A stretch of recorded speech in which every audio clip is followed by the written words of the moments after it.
Hello, Rebel fans, and welcome to Rich High School Lady Basketball pregame show. We're out here in beautiful Randolph. The sun is shining. It's a little cold. In the booth, Cody Olsen, Rob Leifson. Rob, I haven't felt cold yet, have I? Is that what it is? You have not felt cold yet, no.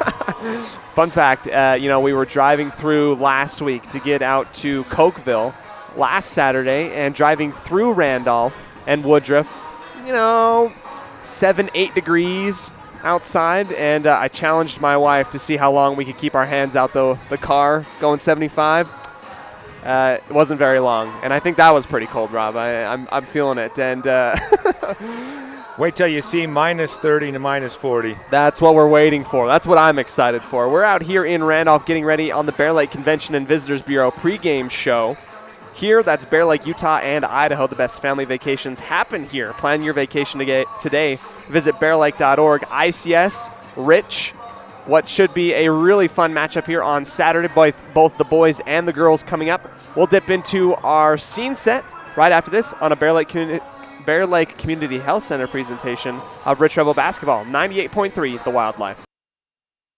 Early Oregon-bound immigrants traveled through the Bear Lake Valley. U.S. Highway 30 basically follows the Oregon Trail. Many wagon trains stopped at Thomas L. Pegleg Smith Trading Post, located near Dingle, Idaho, for supplies. One traveler wrote of camping along Cotton Line Bear River, watching grass as tall as a man wave in the wind. Today, you don't have to ride in a wagon to visit Bear Lake Valley, but the rich history is still here to enjoy. Visit bearlake.org for more information. So this is the reserve at Bear Lake, most beautiful place in the world. Come here and find out how you can buy your own Airbnb property and help pay for itself, or just come here and enjoy a second home. Sports courts, pools, hot tubs, access to 200 miles of mountain trails. Brand new homes now starting at $600,000. Quarter shares starting at $250,000. Would like to invite you to be part of that. Call Gary McKee at Bear Lake Realty at 435-946-8888.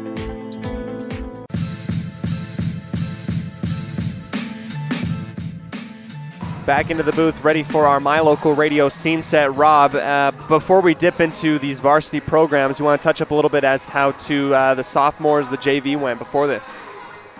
Well, the girls' JV were up 27-8 at halftime and came away with a big win, 57-20.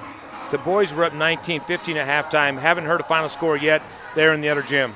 There we go. That's the update as to the underclassmen coming in. Now the varsities. The varsity teams here, starting out with the girls. Let's start off with the Rebels.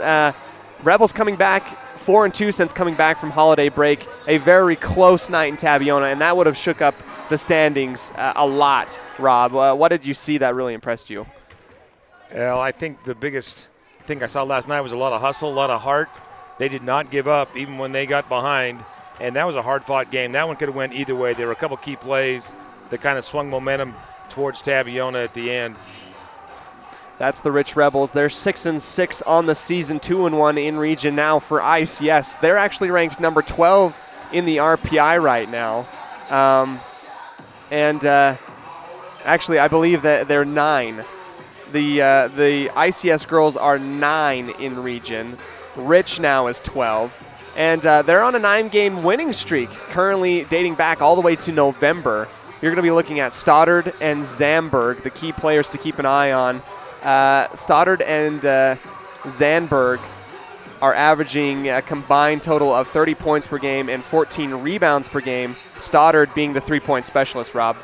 Morgan Zandberg is tied with our own Darlene Peterson for second spot in 1A for the most rebounds per game at almost 6 boards a game. That should be a good matchup there in the front court, and the front court is something that I was able to touch up with Darlene Peterson in our interview. We'll go into that interview in just a second, but Rob, looking at both of these teams, it's now kind of a chance to shake up the RPI. ICS, both in the boys and the girls programs, is above the Rich Rebels. What would a win mean here at the end of the week on Saturday? Well, any win in the RPI is going to help you. I haven't figured out how that system works yet, as most people have, but any win's going to help you in the RPI. All right, let's go ahead and take a quick break. We'll come back with our outstanding student interview with Darlene Peterson after this on a Bear Lake Community Health Center presentation of Rich Rebel Sports on 98.3 The Wildlife. They say the 3 most important things in life for many people are their faith, their family, and their high school sports. And not necessarily in that order. Advertise where you'll get noticed. Call My Local Radio and become a sports advertiser today. Atlas Home Care and Hospice provides skilled nursing and physical therapy services in your home in Rich County. In-home service providers include Natalie Cornea, Kylie Argyle, Brady Stokes, and Bradley Holmes. Call Atlas Home Care and Hospice. When you enter the city limits of the town of Woodruff, the sign welcomes you to a place with the coldest temps and the warmest hearts. Settled in 1870, we celebrate the values of kindness, compassion, and friendliness, knowing a community's greatness may best be measured by the compassionate actions of its members. Mayor Scott Sabian, council members Millie Bradshaw, Raymond Franson, Kent Stewart, and Jason Peterson, with Secretary Lisa Bell, welcome you and say, Go Red Rebels!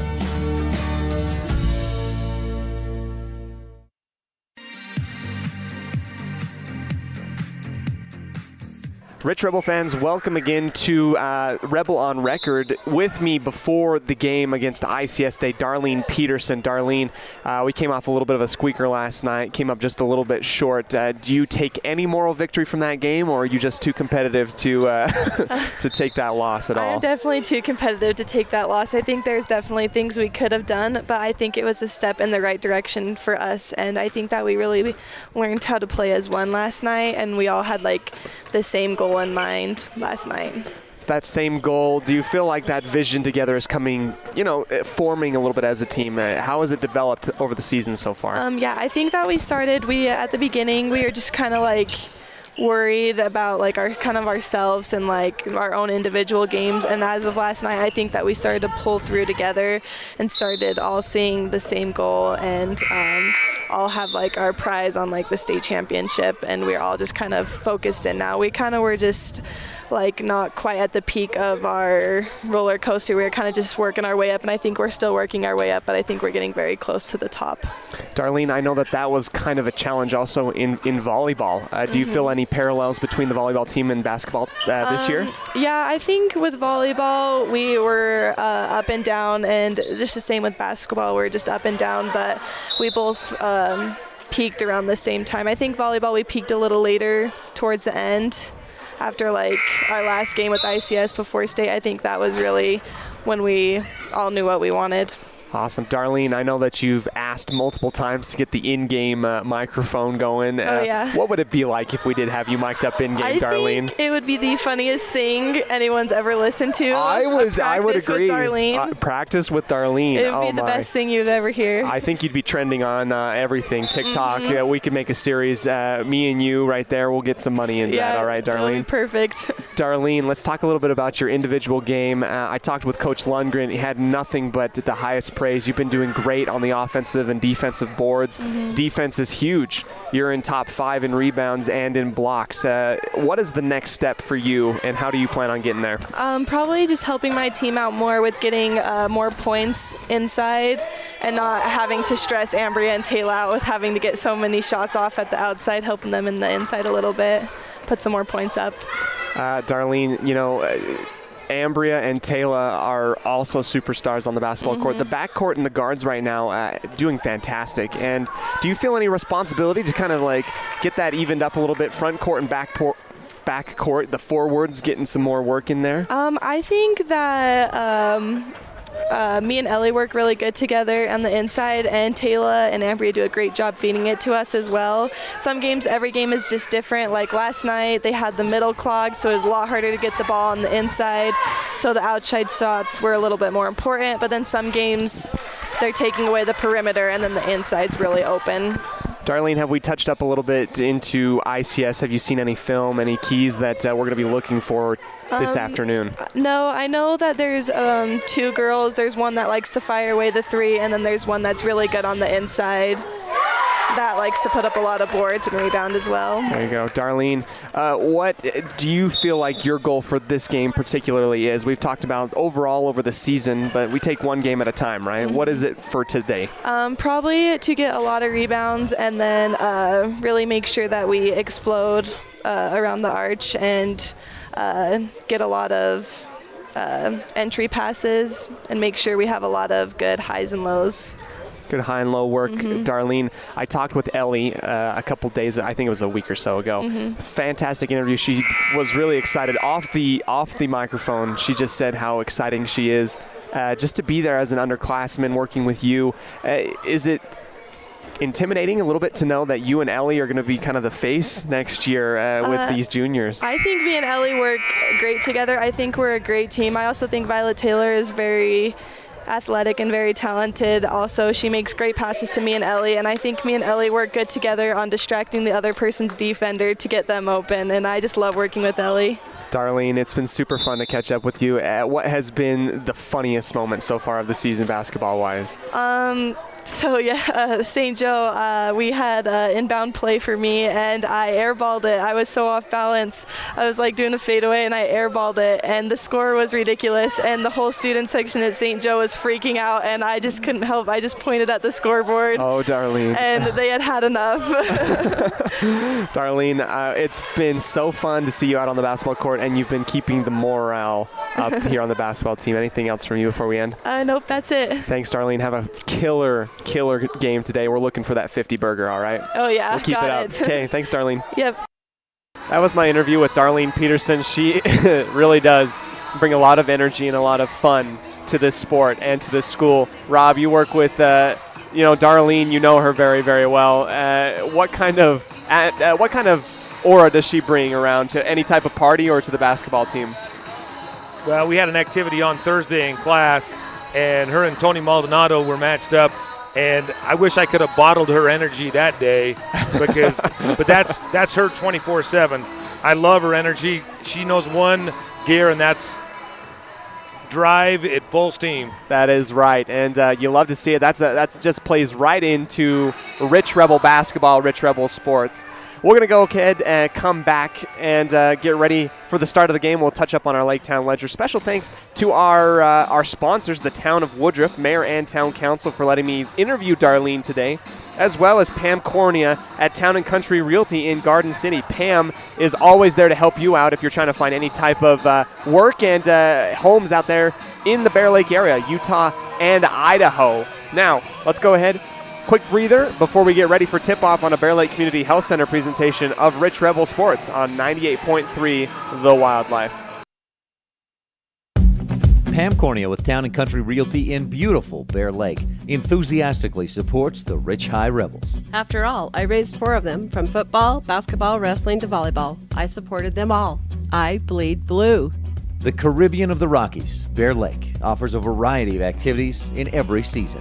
Pam would love to assist you in finding your own Bear Lake retreat. Call her today, 435-779-0012. When you think about Bear Lake, think family, fun, fishing, beaches, boats, green, and great food. Think water, wildlife, trails, and shakes. Snow, scenery, and sun. Think summer. Go to bearlake.org and plan your visit today. Visit Scenic Idaho.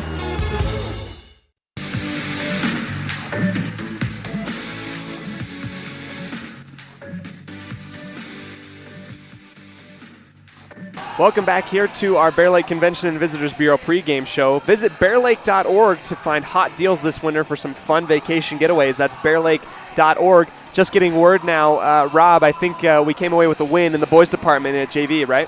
Yep, won by 12.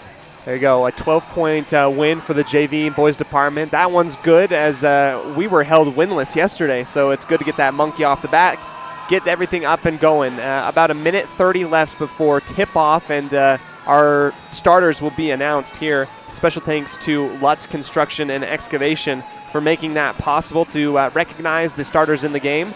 You know, last night, Rob, looking at Tabiona and everything, some of the starters in the girls program got into foul trouble early. We saw a lot of underclassmen come off the bench and perform very, very well.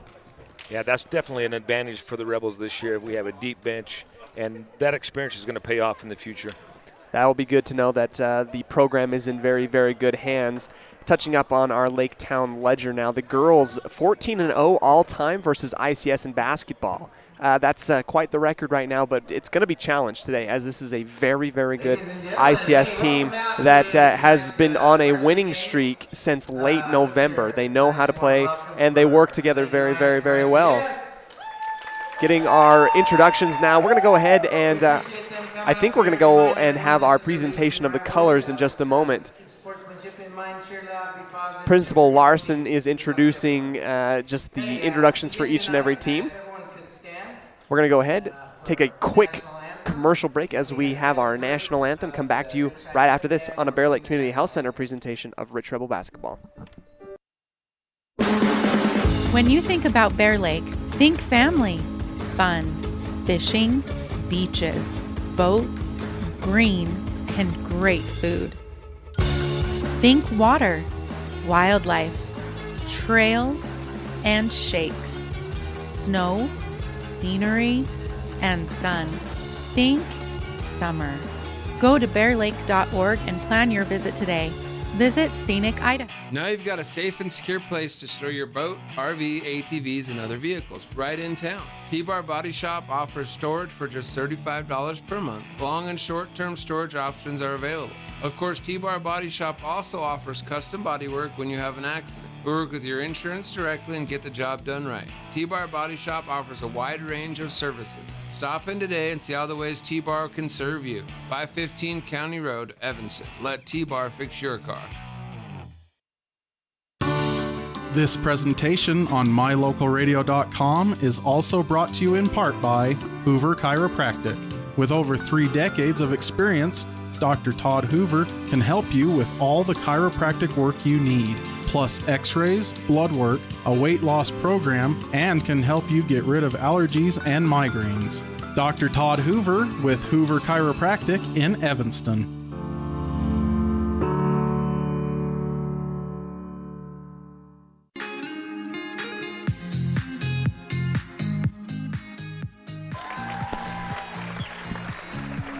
Welcome you back here to our Bear Lake Convention and Visitors Bureau pregame show. A beautiful rendition of our national anthem by the help of the band here at Rich. Beth Woods and her dad on the keyboard. Perfect, as now we are getting our Lutz Construction starting lineup here. Morgan Zandberg, who we'll touch up on a little bit more, getting the start for ICS today. Number 3, Elaine Lunsford. Number 15, Savannah Firkin.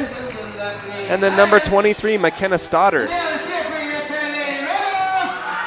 Did I miss the first one there? I think I might have. We'll go over them one more time. As for the Rich Rebels, Brittany Lamborn getting the start today.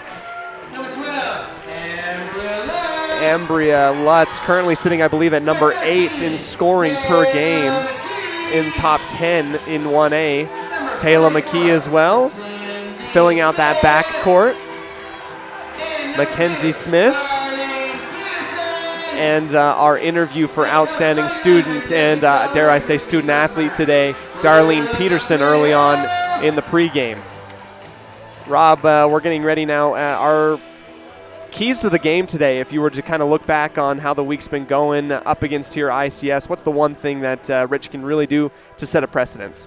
I would love to see a 3-ball go down. Last night we were 0 for 9, and I think sometimes that new gym in ICS, if you noticed it last night, built more like a junior college or a college gym where the baskets set farther into the floor. I don't know if that had anything to do with it, but on behalf of KDQ and some classic rock, how about a little Leonard Skinner and home, sweet home Randolph? There you go. I like it. The 3-ball would be huge, Rob. Great key to the game here as our opening tip-off will go to ICS. Number 10, Lucy Cole out there, who we missed in the starting lineup. Cole out there onto the right side for Lunsford. Into the paint, a travel called there as just a little mix-up underneath their own basket, and just, I believe, just a little bit of a trip right there, Rob. Yeah, just kind of lost her footing. There we go. Still 0-0 as we're only 30 seconds into this game. McKee getting a screen from Darlene at the top of the elbow. Long 3 from Ambria Lutz on the left side. Bounces off the front of the rim. Ripped down there by number 23, McKenna Stoddard. Stoddard is going to be fighting for those rebounds. And She does it very, very well. After pushing it down to the other side of the court on the left side here, ICS 2 back-to-back travel calls, Rob. Ambria had my call right there. If that 3 ball would have went down, would have been perfect. It would have been perfect. It would have made a really awesome key to the game. Instead, the Rich Rebels in their all-white blue accents, opposite of what they had yesterday in Tabiona. McKee up to the very top of the arc. Smith off the front of the rim, no good. 0 for 2 on the three-point ball after Rob talked a little bit about it. And now we get a backcourt violation. A little bit of a hiccup right now for ICS. They're just trying to settle into this game. 2 travel violations and then a backcourt after they cross the line going back. And that's going to be 3 turnovers in 3 possessions. I'm not sure what we're going to call Ambria's hairstyle. It's not really cornrows. I'm sure corn balls maybe? Perhaps. I like it. It's got some swagger to it. McKee diving in with the left hand on the rebound. Stoddard from ICS ripped away by Ambria Lutz. Still on their the ICS side of the court. Lutz goes back up to the top for McKee. Stolen away by Lutz. Lutz comes away with about 3 or 4 steals a game, and you know what? Starting off early with that one. McKee handoff to Lutz, left elbow jumper. That one's good. First points of the game scored by Ambria Lutz as they will go up 2-0 here in the first quarter. Our first quarter today brought to you by T7 Propane in Woodruff. For all your propane needs, call 435-793-4208. Defensive pressure, and the ball goes careening out of bounds. Last touched by the Rich Rebels. Inbound, Stoddard out here to the left side now. Zandberg. Zandberg we talked a little bit about during pregame as, both her and McKenna Stoddard, your key players for ICS. Another travel violation right there. That one's going to be on number 15, Savannah Firkin. But key players for ICS, Zandberg and Stoddard, the senior-sophomore duo averaging 30 points per game. Stoddard being that 3-point specialist. Very interesting to see how those matchups will be. Darlene against Stoddard. 3-pointer taken by McKee. Rebound by the Rich Rebels. Again, no good. Darlene and Lamborn wrestling on the ground on the right side. Baseline jump ball, and it will stay with the Rich Rebels. Come on, girls, let's go. Play smart. Let's go, Orange. Let's go. Play smart. That's what you get when you have Brittany Lamborn out on the court, Rob. She hustles for every ball, and it's going to be hard to rip those 50-50s away from her. She does have a knack for where the ball is going to be. So we get our first Crawford Trough inbound for the Rich Rebels underneath the ICS basket. 5:48 left here in the first quarter, brought to you by T7 Propane. Lamborn getting the inbound on the left side wing, goes back up to the top for Lutz. Lutz with a killer hairdo. I want it. Driving into the lane, up with the right hand, no good. Darlene following behind her gets the offensive rebound, and she leaves that one long. Right now, the field goal percentage for the Rich Rebels not great. Still 2-0 here with 5.5 minutes left in the first quarter. Firkin. No, this is number 10, Lucy Cole. Cole dribbling up on top of the arc. Dribble stop. Stolen away by Mackenzie Smith right there on the right elbow. McKee pushes it down the court and then pulls it back out, doing a little pirouette back up to the Rich Rebel logo, setting up the offense. Crossover to the left. McKee out to Smith. Smith on the right side wing. Pump fake for 3. Thought about it. McKee stripped away. That's number 23, McKenna Stoddard, and then a foul by Brittany Lamborn trying to get that ball back. Incidental contact. Yeah, whether it's incidental or not, that's what you're going to get. You're going to get the first foul of the game, and then an Independent Software Solutions timeout. Let's come back to you in just a second here on a Bear Lake Community Health Center presentation of Rich Rebel basketball on KADQ and MyLocalRadio.com. Whether it's for your home, your ranch, your equipment, or your business, when you need propane, count on the best. T7 Propane in Woodruff. The safe and professional team at T7 Propane offers quality product and the most responsive propane service in the area, so you can enjoy the affordability, reliability, and efficiency of propane. For heating, cooking, grilling, motor fuel, and more, count on the team at T7 for your personal or business propane needs. 435-793-4208.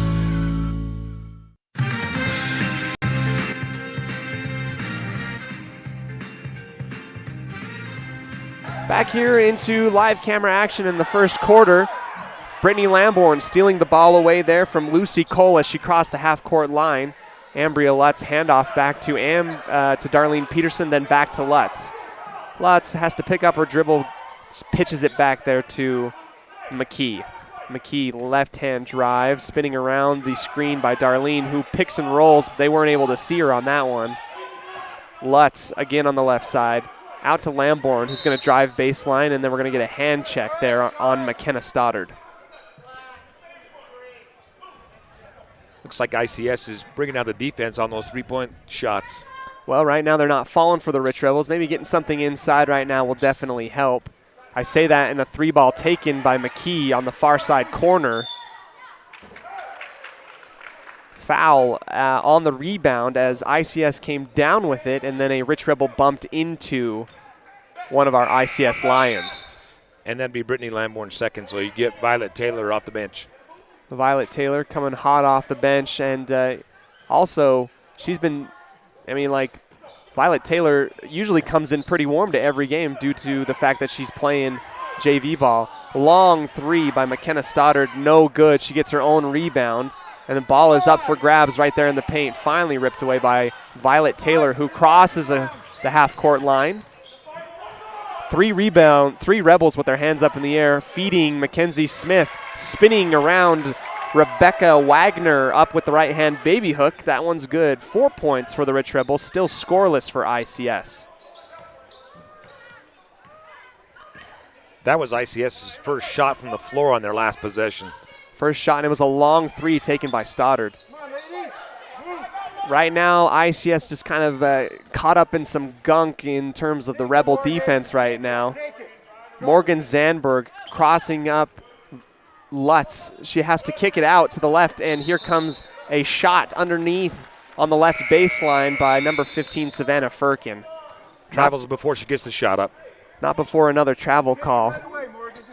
Couple travel calls so far for the ICS Lions. I don't know whether or not that's just getting back into the game or defense given by the Rich Rebels. Either way, it's been hard for ICS to get some shots up. Darlene feeding inside to Violet Taylor. Another floater up and good, fading away, and the foul. Violet Taylor. Good shot from the sophomore, and she's going to earn a chance for bonus points at the line. Nice points in the paint. Points in the Paint today, sponsored by Plains Tire. That's tires, wheels, maintenance, all with a smile. Here comes Violet Taylor. That one's up and too far to the right. Long rebound taken by number 11, Zandberg. And then Zandberg loses the ball there, and Darlene Peterson able to wrestle it away there on the far right baseline. Rebels in transition. Lutz picks up her dribble, has to get bailed out by Violet Taylor, getting around, almost losing the handles on it. Pass off to McKee, driving in, up with the right hand. No good, but another foul given by ICS in the paint. Nice aggressive drive by Taylor. That's one of her specialties. No points given up so far in the first quarter by the Rich Rebels. Their defense right now has been hounding ICS and causing a little bit of issues. Whether that's a very physical defense, it's either way causing some sort of mental block to get those shots up. First one up and good on a Bear Lake Realty free throw, then 2 for 2 by Taylor McKee. Lucy Cole, the senior point guard, strolling across the timeline. They're going from right to left on your radio dial. They've got their all blacks on, maroon numbers. I say it's a very, very nice look for a uniform. ICS always looking good, both in volleyball and basketball. Ball poked away by Darlene Peterson far beyond the arc here. It's going to go into the media table, and we're going to get the ball back to ICS here. Darlene's going to come out, and Pugmire's going to come in. You know, speaking of Pugmire, Pugmire had a huge game also against Tabiona, and she did well against St. Joseph when all things came to it. Here we go out here to the left side wing, and a drive by Cole up against McKee. McKee pokes the ball away. Cole able to rebound and get it back to her. Picks up her dribble, has to be getting it somewhere. Finds a good cutting number 11, Morgan Zandberg on the left baseline. Zandberg with the first points here for ICS. That was a good aggressive move and a good cut behind the defense of the Rich Rebels. McKee into Violet Taylor, up for grabs. Pugmire able to wrestle that one away and then drives with it. Great move by Pugmire as she split the double team here on the right side and went up and good. 10-2. Is that right? I think I'm ahead of the curve. There you go. 10-2 with a minute 30 left here in our T7 Propane first quarter. Shot floated by Zandberg. And here we go. Ambria Lutz feeding on the left side. Ellie Argyle, no good. ICS with a good feed on the left side. Right-hand layup is just not going to go in. Denied there. Still 10-2. Rebels with the ball. McKee, long three on the right side wing. That one's good. That's it's a T7 Propane and Woodruff three-pointer in our first quarter here by Taylor McKee.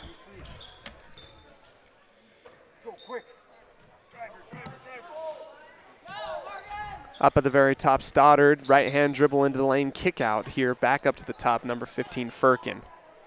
Zandberg working up against Lutz. Faces the basket. Drives baseline. Goes up and underneath for the reversal. Is going to get the foul. No good, but she's got a chance to earn it at the line. Let's go, Morgan. Make these. Let's go, kiddo. Morgan Zandberg, Rob, averaging quite a substantial amount of points, I believe 15 points per game, and she's going to be a key for ICS to crawl back into this one as they're down late early. And go along with that, about 7 rebounds a game. 7 rebounds and 15 points per game. Irreplaceable for the ICS Lions, and, if either her or McKenna Stoddard is off, you're missing quite a bit of the offensive production. Well, hopefully ICS can get that one back up and going. First attempt missed, and then the second one also missed. Very, very short, and it's going to be an out-of-bounds, an inbounds play here, brought to you by the Crawford Trough. Argyle to Violet Taylor. Back to Argyle on the right side, finding Cassidy Grohl, and it's blocked. Great block there by Zandberg, and then ICS in transition. Stoddard floating that ball out on the far left side. Rebound, Pugmire.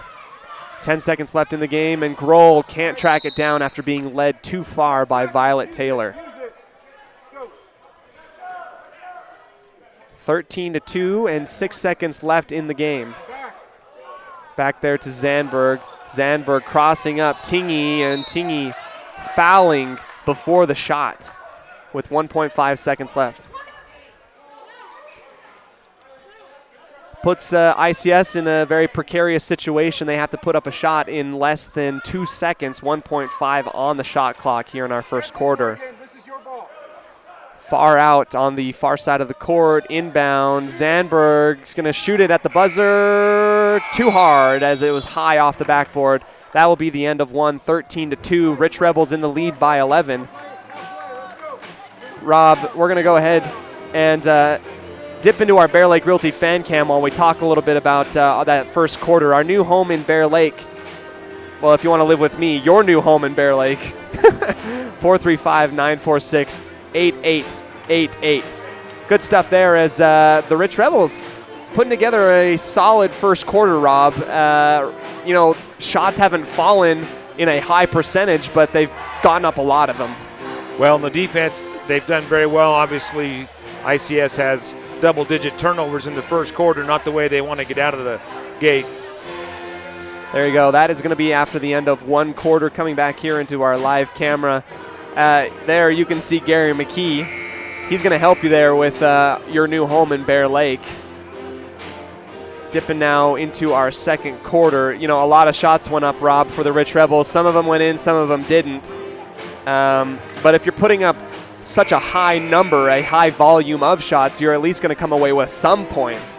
Right now, that's working for the Rich Rebels. I think the key right now is you got 5 different players that have scored for the Rebels, and we've talked about that before. You need balanced scoring and not just coming from the guard line. There you go. And it's come also from the front court. Pugmire kind of putting herself in there and being a force in the paint. She's had a couple good drives, good moves in the post. Back here into our second quarter, 13-2 inbound for ICS's Lucy Cole. Now onto the right side. Zandberg, Stoddard, back to Zandberg. Zandberg getting caught up there in a jumped ball. No, a foul. That's probably the right call there, as it just ran right into McKee, and McKee kind of grabbed more arm than ball on that one. Ellie Argyle going to check back out, and Mackenzie Smith checking in. Smith is going to be guarding Savannah Firkin, so it seemed. Firkin partially blocked, I think, left it really short, but here comes Lucy Cole with the offensive rebound. Stoddard for a long three. That one's off. Pugmire tracking it down in the far corner. Back into the Rich Rebel offense, still out onto the court, Taylor McKee. McKee leaving it too short and stolen away there by ICS. High off the glass, no good. And a rebound for the Rich Rebels. Missed opportunity for ICS. Pugmire leaving it short as well after a great feed from Taylor McKee to the left block. Couple missed layups there from both teams, Rob. And those will eventually fall for both of them. They will. Hard to leave points on the rim. Still 13-2 here. About 7 minutes left in the second quarter. Violet Taylor's going to come out. Tylee Tingy into the game. Let's go, Lions. Let's go, ladies. Let's go, Lions. Crawford Trough inbound intercepted by ICS. Pugmire just a little bit too soft trying to find McKee on the far corner. Now Cole to Stoddard on the right wing. Driving baseline, right-hand layup up and good. Very pretty move from McKenna Stoddard. And now our ICS coach and coaching staff saying, okay, let's get a little bit of pressure going on here. Someone's got to get on. Tingy struts across half court. Nobody picked her up until she was already there at the three-point line. Smith on the left side wing, back up to the top for McKee. McKee almost drove into a giant pile, instead kicks it out to Grohl on the left side. Thought about the jumper, instead pulling it back out and eating it. McKee crossover on an island here. Feeding inside, good find. Jumping fade, Mackenzie Smith. I have too many names in my head. Smith again with another good 2 points and a little soft baby hook jumper in the paint.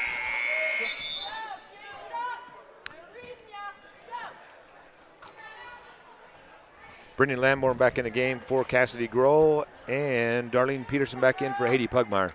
There you go. Some Lutz Construction starters back in here as into rotation they will go. Good move there by Firkin, throwing it way up on the left elbow. No good. Far rebound tracked down by Darlene Peterson. Into the paint all the way, and a feed to Darlene. No good. Darlene left that one a little short after the assist attempt by McKee. McKee gets stripped by Stoddard. 2-on-2 fast break. Here comes ICS. Has to stop, and that one's a throw way up in the air, and then Darlene Peterson comes back with the rebound. Good quick transition defense led to a contested shot, and now the Rebels on offense. McKee bouncing it off the forehead of Tingy, finally getting it back into her own possession. Tingy back to McKee, into the paint.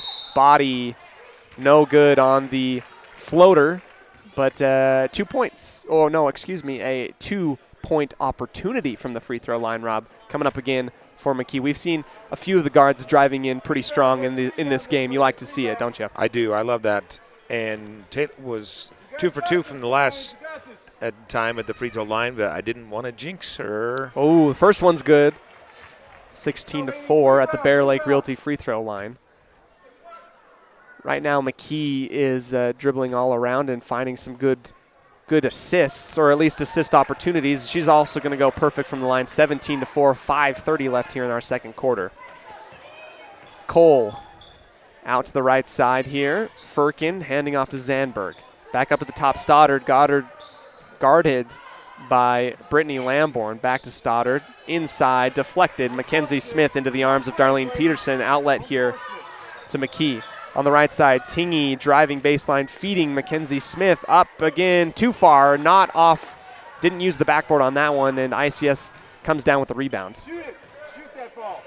Zandberg on the right side wing in isolation. Body check there. Tingy's going to give up a foul as Zandberg very aggressive to the hole. Didn't put up a shot, but we're going to get an out-of-bounds play.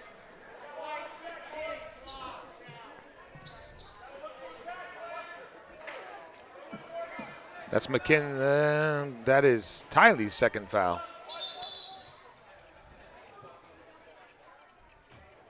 Let's go, ladies. Good shot, good shot. Foreign object out onto the court. Open look. Our officiating crew, good eyes. You know, you like to see that, you know, when they have a sharp eye for foreign objects out there onto the court. McKee's going to come out. Ambria Lutz is going to come in. And, you know, maybe our post-game interview has to be, how do I braid my hair like Ambria has right now? It looks pretty dang cool. Inbound, Stoddard poked away by Lamborn. She gets it back, and then Stoddard drives off the front of the rim, gets her own offensive rebound, goes into the body of Lamborn. No good, but 2 shots coming up. And that's the aggressiveness. That's the aggressiveness of the sophomore of McKenna Stoddard, and that's going to bring ICS back into the game if she can do that consistently, Rob. Already got 6 rebounds in the game and has half of her team's points. 17-4 first shot, rolling off to the right side and out. No good on that free throw attempt. 4:42 left here in our second quarter. Brought to you by Stacy's Repair in Woodruff. When you need a repair, take it to the ones who truly care. That's Stacy's Repair in Woodruff. Second one, rolling off the rim, off the front, backboard and in. 5-17. Rich Rebels in the lead by 12. Lutz out to the far corner. Peterson looks inside, feeds Argyle, has it poked away from behind, and a foul underneath the basket. The scoreboard just updated. They said that was Brittany Lamborn's 3rd foul, and she came out of the game. 3rd foul for Brittany Lamborn. That would make sense. You know, mathematics takes a little bit for me. Again, feeding Argyle, spinning.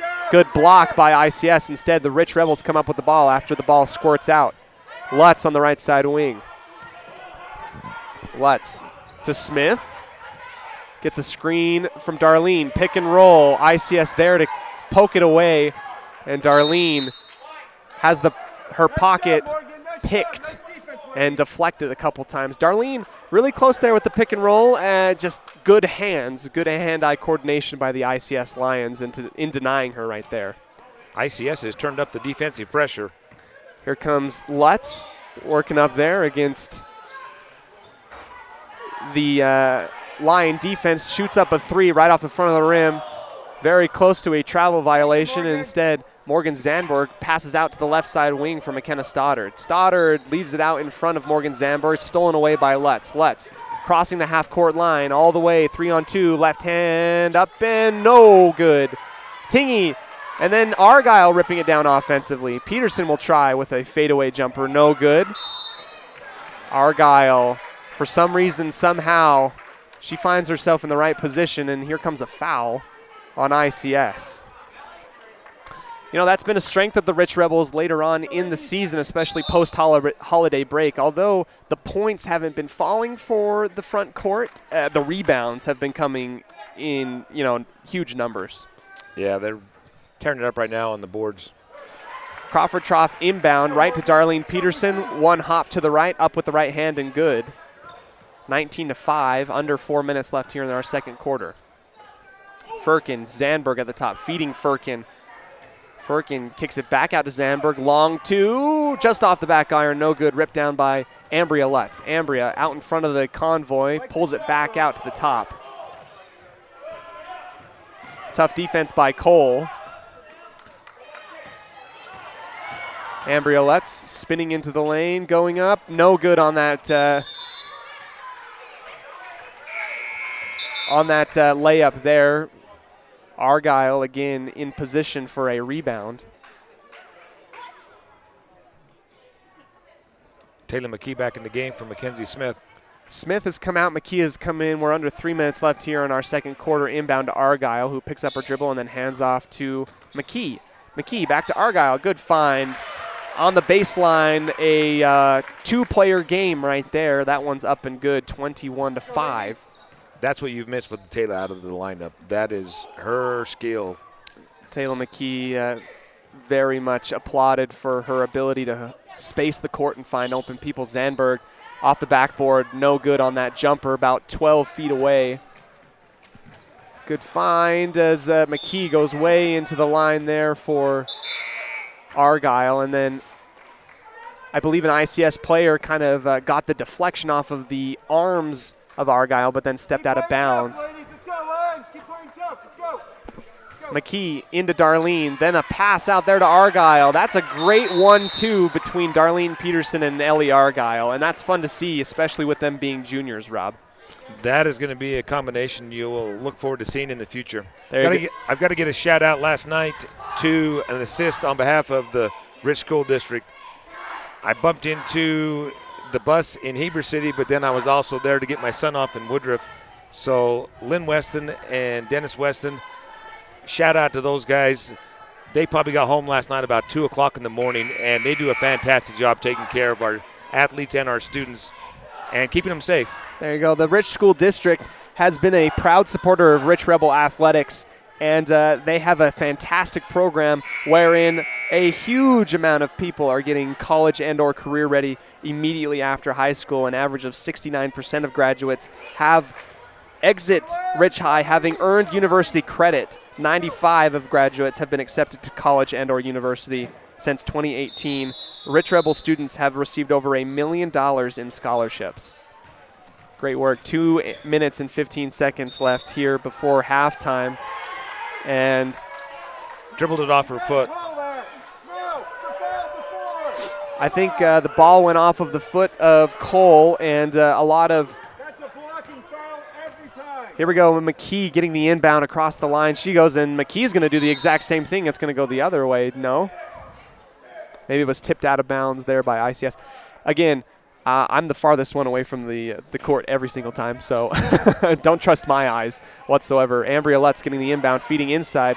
Darlene Peterson gets it poked away there by Morgan Zandberg. Again, Zandberg doing it on the defensive side right now. If the ICS Lions can unlock the lid on the basket right now, they're going to be in good shape. Grohl rising up and above, getting the inbounds, feeding inside. Peterson, Argyle. That's been pretty solid, that 1-2 from Peterson to Argyle feeding in. And Argyle gets fouled. She'll have a chance for 2 points there at the free throw line. Well, you talked with Darlene in the pregame show, the interview, about her offense, but she's made some terrific passes. Argyle's first one too far off the back of the iron. Still 23-5. Smith checking in at the scores table. Argyle fixes the trajectory, knocks down the second one. Argyle and Lutz have come out of the game. Smith, Grohl, Peterson, Taylor, and McKee. Lucy Cole out to the right side, and they dribble handoff there to Zandberg. Zandberg loses her grip on the ball, and the ball's up for grabs. A foul called on the loose ball foul. So with that foul, into the bonus, the ICS Lions will go. Maybe they already did one time before. 8 fouls given by the Rich Rebels, and Morgan Zandberg, the senior, will go ahead and head to the line. She missed her first 2 free throws at the very beginning of the first quarter, knocks down the third one. That's it, just like that. Her 4th point of the game. She has, math is not my strong suit, but, 66%. Now more, even more of the offensive production. She knocks down both of them. Taylor here on the left side, far side of the court, dribbles back into the paint, dribble handoff to Grohl. Grohl floating just off the front of the rim, no good. Ball out in the near corner, reeled in by Taylor. Puts it back up to the top. Grohl again driving, kicking to the left side on the baseline for Darlene Peterson. Finding Smith. Smith loses her hands, and that ball was last touched by ICS, I guess. Come on, guys. Make a call. Crawford Trough inbound. McKee looking inside. Smith weaving around and leaves it long. That time, Darlene Peterson's going to touch it last, and it will go careening out the back line into the padding underneath the basket. 1 minute, 7 seconds left here before halftime. Cole working up against Taylor. Kicking out to the left side. Firkin, dribble into the paint. Floater off the backboard, no good. Darlene Peterson tying up there with number 12, Rebecca Warner. Warner, yes. Rebecca Warner into the game for the first time. Warner back in. Zandberg fouled by Darlene Peterson as she went up for that drive on the right side. And the good news is that's Darlene's first foul of the game. There you go, but we still got 51 seconds left here before halftime. Morgan Zandberg again to the line that she's made 50%, now above 50% as she makes the first one. 8-24. 51 seconds left. Zandberg has been making money from the line, and she'll get that next one. Shooter's touch, 51-3. Violet Taylor to Tingy, looking inside, stolen away by number 3, Elaine Lunsford. Back up to Cole. Cole with 42 seconds left in the game. Zandberg again, aggressive move, this time off just a little bit. Peterson rips it off the glass, gives it to Taylor, who pushes it down the court. 30 seconds left here in the game. Screen from Darlene. Feeding back inside. Taylor up into the arms. It's stolen. No, not stolen away. It was good defense as 3 ICS Lions were there in the paint to collapse on Taylor as she had an initial open look but kind of fumbled the ball right at her ankles. 22 seconds left. Out to the far side corner. Driving Smith. Throwing that one up, gets her own rebound, gets a second chance at it. That one's no good. And then it's going to be off of Smith, out of bounds. 14 seconds. Smith's had a few really good looks here in the first quarter, and for some reason that ball just will not find its home. I thought it was going down on that second one. I thought so too. Here comes ICS with 13 seconds left here. No foul. Zandberg at the very top of the arc. Out to the right side, Lunsford. Lunsford gets it again, shoots it from the right elbow, no good. Taylor with the final rebound, and that will be your halftime score.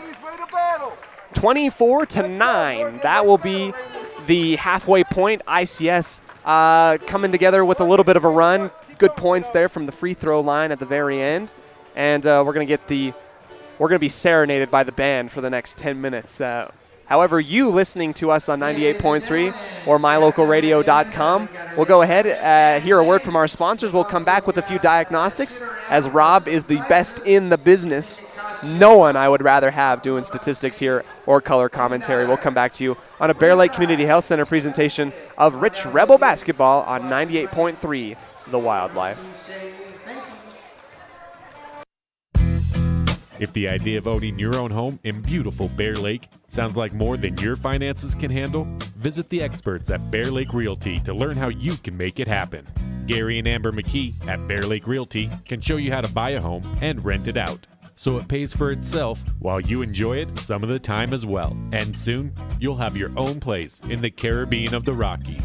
No one knows the market better, and no one else serves you better than Bear Lake Realty. Signage is a critical part of your business. It helps customers find your front door. Rocky Mountain Sign will provide you with expertly designed signs, LEDs, channel letters, as well as skillfully cut signage using wood, metal, plastic, and other mediums to help your customers find you with high-quality signage. Using the best technology, designs, and installation by Rocky Mountain Sign. Your signage says a lot about your business. Work with the professionals at Rocky Mountain Sign, 243 7th Street in Evanston, Wyoming. In the state where life is elevated, live your life in a higher gear. Cash Honda Yamaha can help you enjoy our beautiful local terrain, whether it's in the valleys, mountains, snow, or water. So get out and enjoy all nature has to offer at a higher speed. Visit Cash Honda Yamaha in Cache Valley to start living your life at your new speed. Visit us in Hyde Park, just north of Logan, Utah.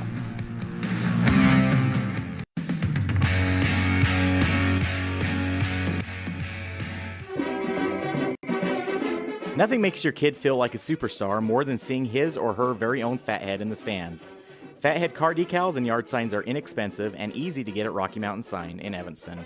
Whether it's for the big game or to cheer on the high school band, our children make us proud in so many ways. Show your pride today. Go Rebels! West Star Printing and Rocky Mountain Sign, 243 7th Street, Evanston.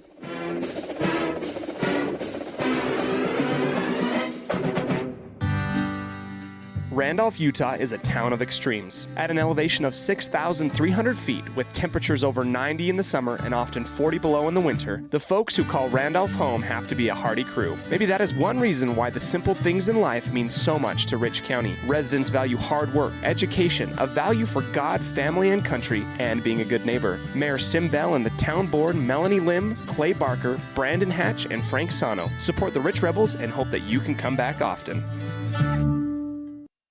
Wyoming is unique.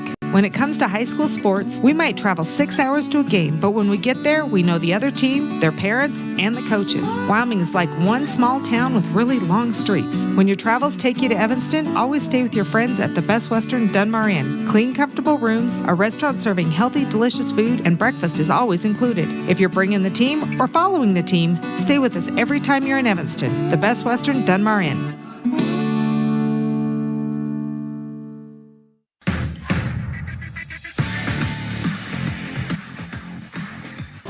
Here into the halftime show, we're coming back to you live as this is a really fun matchup so far. ICS getting a little bit of their footing underneath them there in the second quarter. Rob, our band, serenading us with Sweet Child of Mine. Hannah Rex at the voice. Hannah Rex is fun. I interviewed her a little while ago, and Hannah was just awesome. Okay, I have to say this. Every student is just a bundle of joy and makes my job not really a job whatsoever. So it's She's a fun one to have in class. There you go. Our halftime to show today brought to you by mylocalradio.com. Advertise where your messages will be seen during high school sports on the radio and online with mylocalradio.com. Rob, we're about halfway through our halftime show. A few good things for the Rich Rebels and a few things that ICS can work on to get back into this game. No way, no question whatsoever. It's not over whatsoever. ICS has the capabilities of coming back into this. And, at the end of the second quarter, we really saw Zandberg and Stoddard starting to get it chugging and going a little bit. What kind of stats do we have here in our first half? Well, Rich was 7 of 25 from two-point land for 28%, 1 of 6 from three-point land for 17%, overall shooting 26%. Nice to see them 5 of 7 from the free throw line. Unfortunately, ICS just 2 of 15 from two-point range and have not hit a three ball yet, shooting 11% from the floor and 5 of 8 from the free throw line. And as you mentioned, Zandberg and Stoddard are really the only two that are filling the stat sheet for the Lions. Zandberg with 6 and Stoddard with 3. For the Rebels, you've got 7 different players that have hit the books. Taylor McKee leads all scorers with 7. Yes! A half-court shot. Sorry, I had to cut you off there, Rob. No, you're good. Wonderful work. Do we know him? He's just earned a bunch of Dr. Pepper, whatever he did. That was awesome. On the boards, Rich is leading almost double the Lions, 22-13. Darlene Peterson, surprise, with 6 boards, and McKenna Stoddard with 6 as well, as they're tied in the 1A standings on most boards per game. There you go. That was a key coming into this game, and now the trend.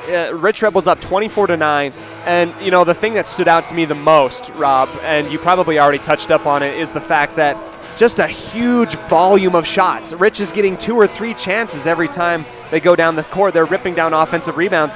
And even though they're not shooting a high percentage, it's still working out very well for the Rich Rebels. 10 offensive rebounds in the first half. That's right. And, I got a little bit of an update. It's good to see Morgan Zandberg on the floor. Apparently, she has a little bit of bad luck coming back from an ACL tear here in Randolph. And it was kind of a comeback thing, and she is hoping to stay healthy, get back into soccer and all that stuff. She has been the leader for the Lions so far, making it most from the free throw line.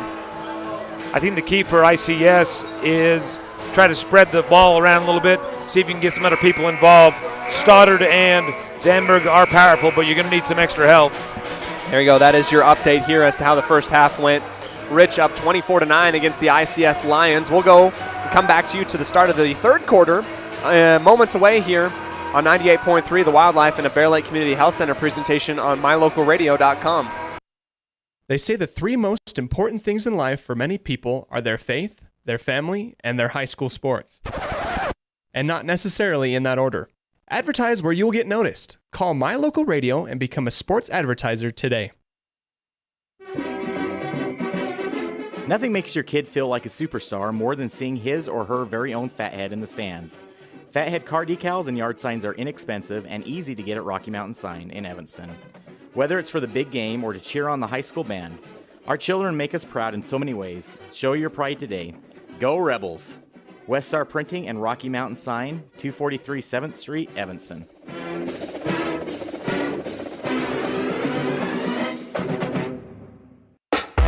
Signage is a critical part of your business. It helps customers find your front door. Rocky Mountain Sign will provide you with expertly designed signs, LEDs, channel letters, as well as skillfully cut signage using wood, metal, plastic, and other mediums to help your customers find you with high-quality signage. Using the best technology, designs, and installation by Rocky Mountain Sign. Your signage says a lot about your business. Work with the professionals at Rocky Mountain Sign, 243 7th Street in Evanston, Wyoming. In the state where life is elevated, live your life in a higher gear. Cash Honda Yamaha can help you enjoy our beautiful local terrain, whether it's in the valleys, mountains, snow, or water. So get out and enjoy all nature has to offer at a higher speed. Visit Cash Honda Yamaha in Cache Valley to start living your life at your new speed. Visit us in Hyde Park, just north of Logan, Utah.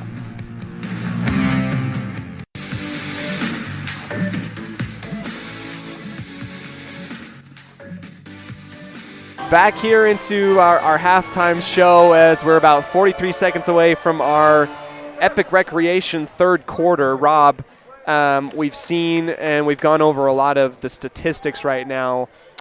Rich, if they're able to keep up that offensive intensity and get their offensive rebounds, it's going to be hard for ICS to come back. What can ICS do to combat what Rich has thrown at them in the first and second quarter? Well, they did much better job in the second quarter of keeping down the turnovers.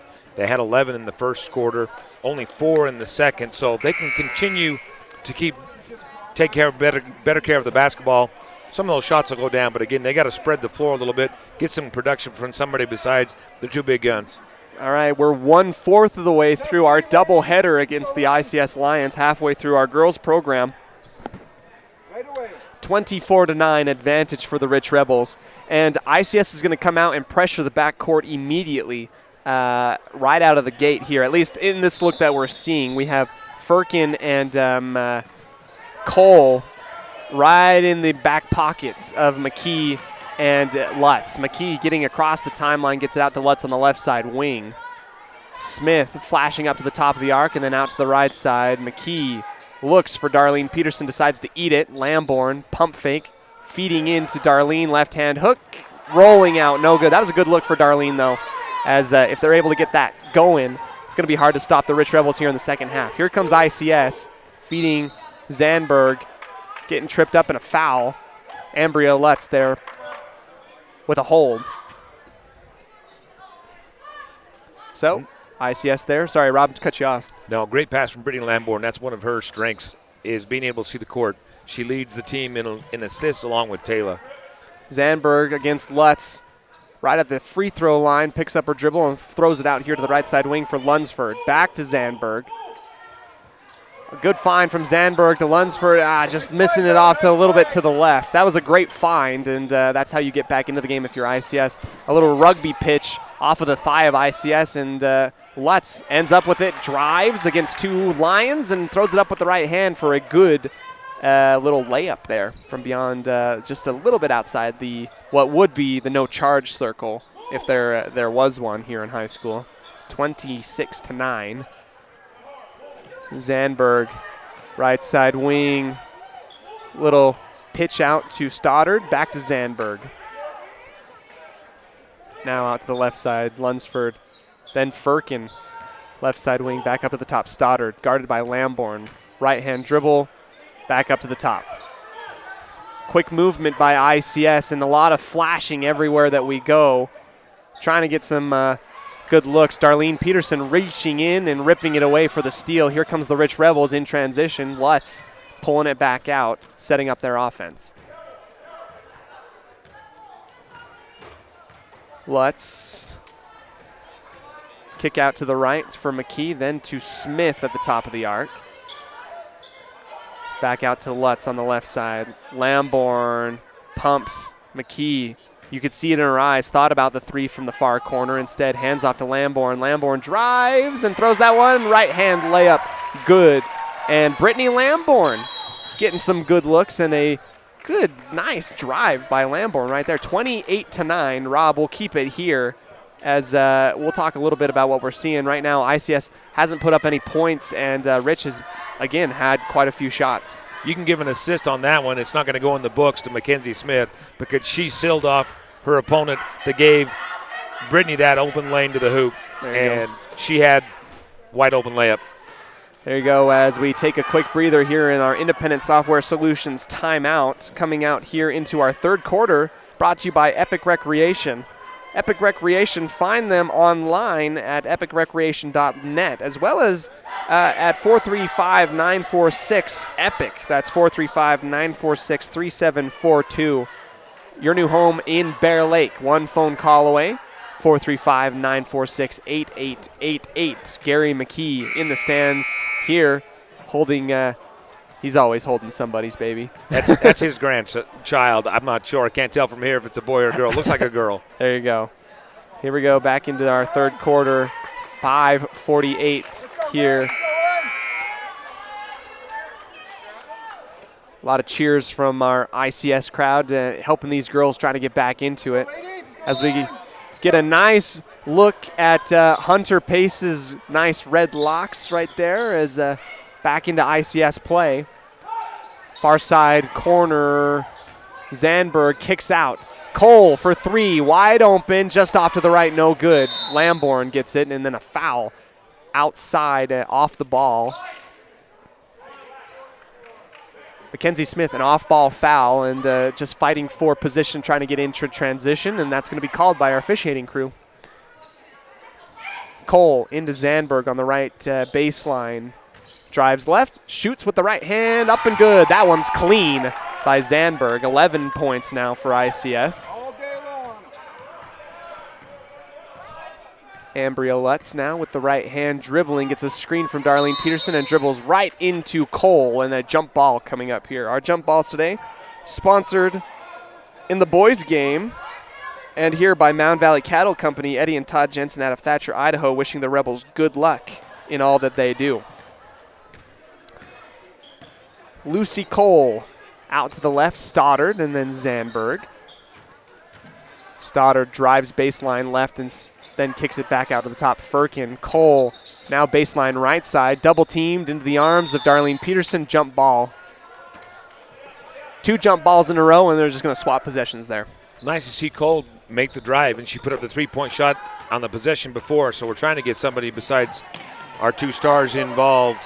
McKee dribbles off and is hounded by Cole. That will go out of bounds, and that will go over as a turnover. Let's go. More points. More points in this possession. Little bit of a shift of momentum here as ICS has made the last points, and now they've had a couple chances now. Here comes a travel and good timing by the Rebels to implement a trap right there. And, Cole tried to step through the double and just took one extra step, just one extra. Lutz here, crossover at the top of the arc, dribble handoff. Lamborn, she's open, instead decides to hand off to McKee. Left hand, no good. Foul on the layup attempt. Bear Lake Realty free throw line will be seeing Taylor McKee again. If you caught it during halftime, it was Brandon Hatch that hit the three-pointer. There you go. Yes, let's get him. Let's nice little close-up there. McKee makes the first one, but more importantly, Brandon Hatch with a Kareem-style half-court shot. Earned a lot of Dr. Pepper on that one. Hopefully his hat brings him some luck for the Packers today. I hope so, too. Oh, I hope so as well. Two made shots there by McKee. 30-11, 4:30 left here in the third quarter, brought to you by Epic Recreation. Zandberg again against Lutz. Back up to the top, Firkin, who's given a little bit of space by Smith. Here we go, number 12 back into the game, Rebecca Warner. Zandberg throwing it up with a... Yeah, that's Darlene Peterson came down with a great rebound, but is going to get that hooking call almost every time. She reached around, and she just has long limbs, and it's pretty easy to spot her. Reaches around an ICS defender and gets called for an offensive foul. Cole into Zandberg. Shot right off the front of the rim, no good. Zandberg almost gets her own rebound, instead of ends up in the arms of the Rebels. Pass and up and good. Fast break points. Darlene Peterson. Left hand layup. Good. 32-11 here. McKee intercepting the pass intended for Cole in the paint. McKee going coast to coast, kicks it back out. Smith for three on the left side wing. Off the front of the rim, no good. Darlene Peterson touches it as she almost got the rebound. The ball will go careening out of bounds. About 3.5 minutes left here in our Epic Recreation third quarter. You know, ICS has not been afraid to throw up some shots, and they've been getting better looks here. They're just trying to unlock the lid from the basket. Zandberg again against Lutz. Lutz poking at the ball. Zandberg, another shot. This one just a little bit off to the right, no good. Lutz getting the outlet and then pushing it up the floor. Handoff to McKee. Crossover. Cole able to steal that one away. Foul as Ambria Lutz reached inside to try and get that jump ball, and instead it's going to be on the arm. 4 fouls given by the Rebels and only 1 by ICS, Rob. Is that just the style? Is that just how Rich has been giving it up so far? We saw it in the Tabiona game, or do you feel like it's just a 2-game trend? No, I don't think it's a big of a trend. Just it's been aggressive defense and play that I would say Coach Lundgren is happy with. Wrestle on the floor and a jump ball. McKee and Cole, I believe, wrestling for it here on the near corner on the right side of the court. Just a hair under 3 minutes left here. Firkin getting the inbounds, working up against Ellie Argyle, up and underneath her arms, goes into the paint. Back to Zandberg. It will bounce off of Zandberg, and Rebels are going to come up with it. There we go. Lutz. Again, taking over the majority of the point guard duties right now. Lutz and McKee, just 1 and 2. Stolen away by Cole. Cole, jump stop. On the left elbow, left block, no good. Just left it a little bit long. Lutz to McKee at the very top of the arc. McKee gets stonewalled there on the left block. Long three from Lutz. Off the front of the rim, no good. Darlene was there. It's just going to bounce off of her. Zandberg around Lutz, and that's going to be off the backboard, I think, just off to the side here. McKee 2-on-1 by herself. Up with the left hand, no good. Lamborn streaking in, gets the offensive rebound. Lamborn picks up her dribble and gets it right to Darlene Peterson on the far corner. Feed inside to Ellie Argyle, and that one's up and good and one. You know, that connection, and you know what? I take partial credit for it because we mentioned it in our pregame interview. No, I'm just kidding. Darlene and Ellie are on the same page. It's an Aaron Rodgers, Devontae Adams type of connection right now. Give the hustle play to Brittany Lamborn. Wide open layup for Taylor. Unfortunately, didn't go down, but most players would maybe just give up on that play, but she comes down and gets the offensive board, gets the Rebels a second chance. That's the role that Brittany's played. Here comes the Bear Lake Realty free throw by Argyle. Too far, too long, and Argyle ends up with her own rebound in a jump ball. Argyle tried to go back into the paint, but the reason that there was a huge wall because everybody was there to rebound already for it. Crawford Trough inbound. Feeding to Argyle off the top of the backboard with the left hand. Good. 36-11. Cole needs some help. Goes out there to Stoddard. Off of her fingertips, and it rolls just a little bit too low crawled up half a step into the stands there on the far side of the court on our south side. Turnover, and the Rebels will get it. We mentioned one of the keys for the Lions was to keep the turnovers down. Yep. Unfortunately, that is the 6th one of the quarter.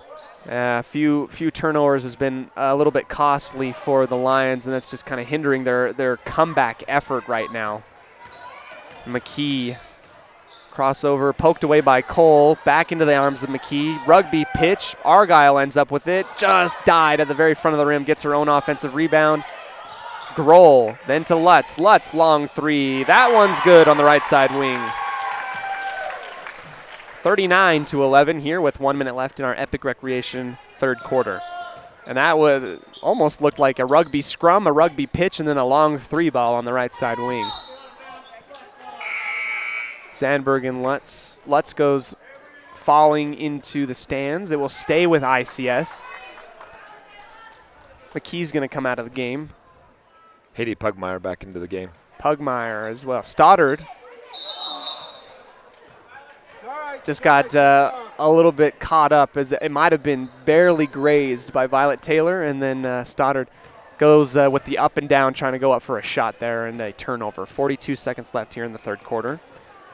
Taylor to Grohl, left side. Lutz feeding back to Violet Taylor, who misses her shot, gets her own rebound. That really has been the key. Another three by Ambria, and when it rains, it pours. Ambria with 2 back-to-back threes. 42-11 here. Cole driving left, pulling it back out to the top. Lunsford, then to Zandberg on the right side. Into the paint, Zandberg gets caught up, and jump ball called as the Rebels collapsed on her on the left elbow.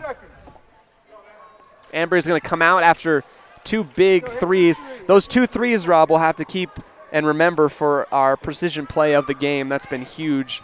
6 points by Ambria there with about 30 seconds left in the third quarter. Floating away, Zandberg somehow magically gets that one in. That was a dream shake and putting it up into the hoop. Long three by Taylor, up and good, and it was right before the buzzer. My goodness. That was 4 immaculate shots at the very end of the third quarter, Rob, and maybe that one's going to be our precision play of the game. That one might be. Violet drains the 3. That was pretty. Violet Taylor throwing it up at the buzzer at the end of the third quarter, gets that one to fall from about 3 feet beyond the arc on the right side wing. We'll come back to you on a Bear Lake Community Health Center presentation of Rich Rebel Sports on 98.3 The Wildlife. Whether you're kicking up dust in the hills, making waves down on the lake, or taking advantage of the world's greatest powder, don't just hope to have fun. Take that sled by the handlebars and make your time at Bear Lake epic. Epic Recreation rents equipment and cabins for your vacation fun at beautiful Bear Lake. From watercraft large and small to UTVs, sleds, and more, Epic Recreation has it all to go on-road, off-road, or out on the Caribbean blue water. Book your adventure at epicrecreation.net.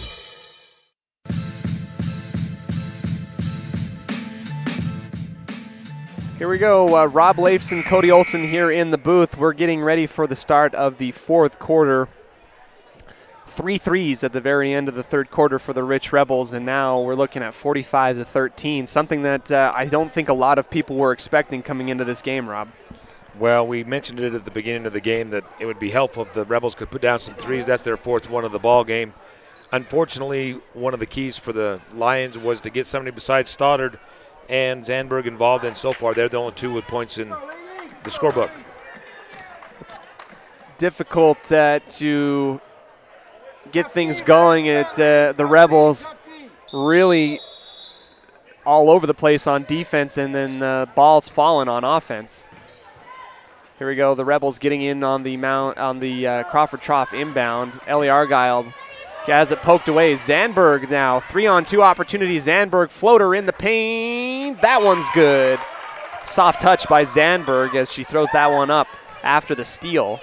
15, is it 15-45? I might have missed a couple points. I did, 15-45. Driving, Violet Taylor answers with a layup of her own, splitting 3 Lions there, driving on the right side. Saved by Stoddard after a careening pass. Violet Taylor again gets caught up right in the paint. Jump ball. Zandberg there on defense.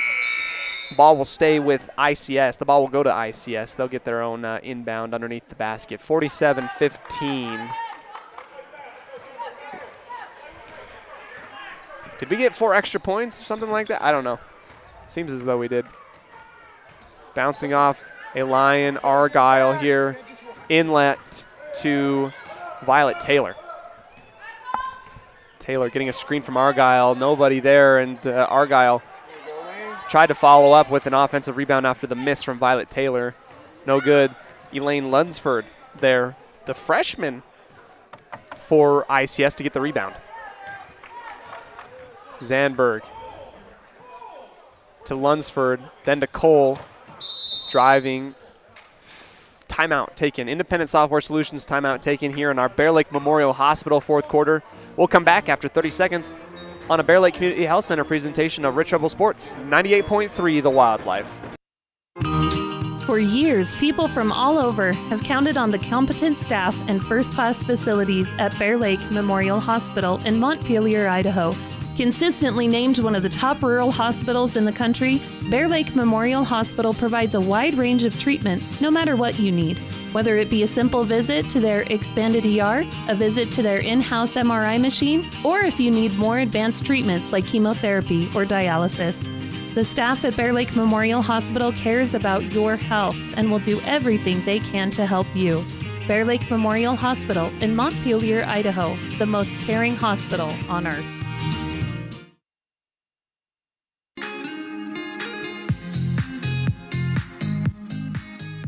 Grooving our way back into our Bear Lake Memorial fourth quarter. Rich up 47-15. Rob, you had a good statistic that we'll probably touch up on. Right now, I really want to recognize all of our Green Bay fans right at the midcourt line. I like the Aaron Rodgers jersey, just a little mini Aaron Rodgers jersey by that right in front of the inbound coming up here. It'll be good luck for Green Bay against the 49ers later on tonight. Instead, we are here in Randolph in a game where ICS is wanting a miracle to come back into it. And you know what? You can earn it from the line, perhaps, as a driving Cole is going to get fouled. No good on the attempt, but she's going to get 2 shots there.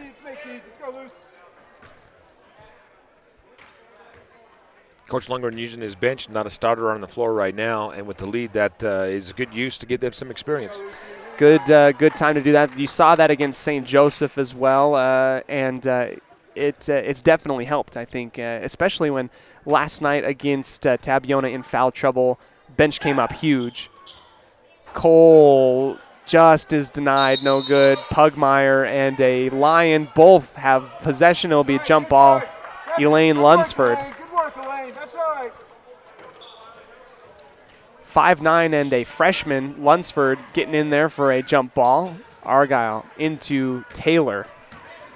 Taylor dribbling past a couple Lions into their offensive set on the left side of the court. And that's going to be an offensive foul, an illegal screen. Cassidy Grohl just kind of walking, trying to set a screen there. That's an easy call for our officiating crew. Go, ladies. Keep going, Lions. Now she's got to learn how to make a bunny to get that shoe tied. ICS back with the ball. Forced left. Cole into the paint. Kick out. Firkin. Back into Lunsford. No good. Lunsford takes a shot. Had a good look at it. Grohl and Zandberg both going at it. Another jump ball here. We've had a few Mound Valley Cattle Company jump balls at the beginning of our Bear Lake Memorial fourth quarter. Cole to inbound. Screen. Zandberg flashes on the right side, covered by Pugmire. Pugmire and Zandberg. Zandberg gets fouled by Pugmire driving there. So here we go. Free throw attempts coming up again.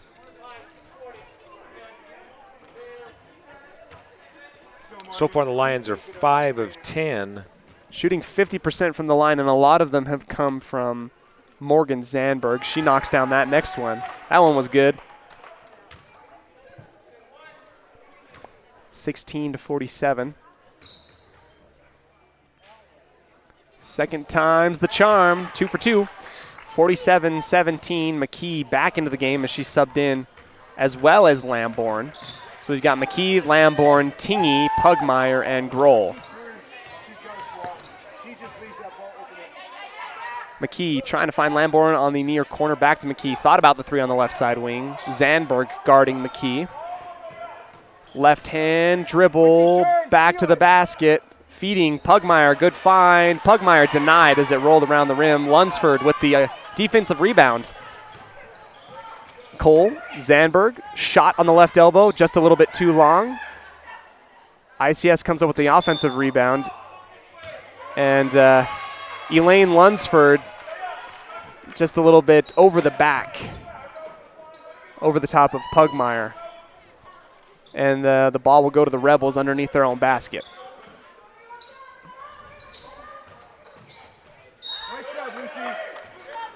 Cole. Haiti did a good job getting position for that rebound. Good positioning by Pugmire, and if you don't have good position, then you're not going to get an over-the-back call. I mean, that's just what's going to happen. Lamborn into McKee. 3 Rebels in front and just too far in front of Pugmire. Zandberg cherry picking the other way, and a carry. Ugh. Tough to see as Zandberg knocks that one down from the left elbow. It was a good shot, just got called for a carry right before that. McKee getting the inbound here. 5 minutes left in the game. McKee right in front of Cole, feeding Pugmire high off the glass. Good shot, Pugmire. Pugmire's left-handed, if I'm not mistaken. I've seen her from the free throw line a couple times, and we have 2 left-handed post players on the Rich Rebel team. That's just a realization for me right now, Rob. Shows how much I pay attention. Cassidy Grohl coming up with the defensive rebound after a miss by Stoddard. Brittany Lamborn misses that find. Back to Grohl. Stolen away there by Firkin. Savannah Firkin. Only one in front of her is Lamborn. Firkin high off the glass. No good. 4.5 minutes left here in the fourth quarter. Fourth quarter. There you go. Sometimes my brain works faster than my mouth, and that's not very good for my profession. We'll come back after an Independent Software Solutions timeout here on our Bear Lake Memorial fourth quarter on a Bear Lake Community Health Center presentation of Rich Rebel Sports. They say the 3 most important things in life for many people are their faith, their family, and their high school sports. And not necessarily in that order. Advertise where you'll get noticed. Call My Local Radio and become a sports advertiser today. Signage is a critical part of your business. It helps customers find your front door.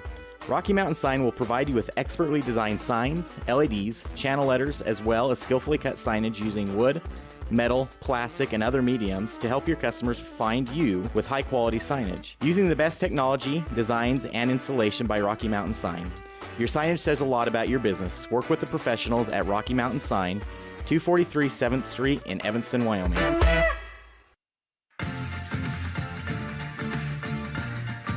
Back into live action. Mackenzie Smith guarded by some ICS Lions. Stolen away, ICS.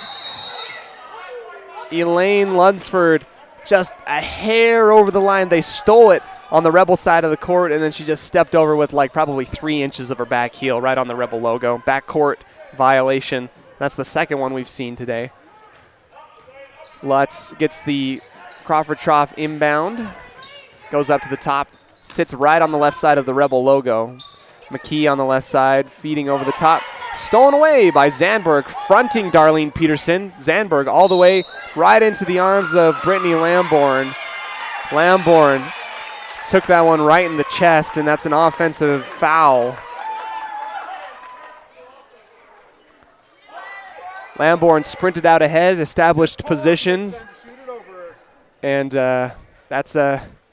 Nice steal. I mean, hard to see if you're an ICS fan because you want the aggressiveness from Zandberg right now. About 4 minutes left here in the game. Lamborn here on the left side picks up her dribble, goes back to Darlene at the very top of the arc. Then to McKee. Cole forcing her left. Goes left to Lamborn. Lutz at the top of the arc. So flashing everywhere. Rebels in the middle of their offense, and a hold right there by Lucy Cole. On the right side wing, just gets a little hold, a little hand check there as we're under 4 minutes. 49-17 advantage for the Rebels here. Crawford Trough inbound, nobody moving, gets it into Darlene Peterson. Darlene up and under, no good. That's a foul. Here we go, foul called there as three Rebels go up for that ball. No, three players go up for the ball. And it's going to be a jump ball. Jump ball, Rebels get it underneath the ICS basket. Another inbound coming up. Lutz fronted and guarded well by Lunsford. Lamborn underneath the arms of the defense of ICS on the right side, scoops it. That one's good, 51-17. We're going to get a hockey lineup change here for the Rebels coming up just in time as a foul was given by Darlene Peterson. Bonus chance now for ICS. Going to use all 15 players off the bench because here comes your 5-player line change. You get Sage Lundgren, Janie Wallentyne, Casey Wilson, Hannah Scott, and who did I miss? Araya Osler. So there is your hockey lineup change. Elaine Lunsford to the free throw line for bonus. First shot off to the left, no good. Ball goes to the Rebels underneath their basket. Just a hair over 3 minutes left in the game. That's what they're saying. Here we go. Wallentyne up and underneath Lunsford, and she dribbles all the way out to the Rebel offensive side of the court. Feed to Scott, and a push from behind by Zandberg. Seriously. Substitution. In comes Rebecca Warner, sophomore. Nice job, Elaine. And out comes Elaine Lunsford. The freshman has done a really good job getting there, getting some rebounds. Good defense by Elaine today. Scott into Osler, picked away there by ICS. Stoddard fronted by Casey Wilson. Both ways, ref. Carry as Stoddard had a good idea. I mean, if we were playing some NBA ball, they would have let that one go. 100%. Wallentyne across the timeline getting the inbounds. Just under 3 minutes left here. Wilson feeding into Scott. Poked away. Zandberg, nobody there in front of her. She's got a easy layup on the right side. That one's good.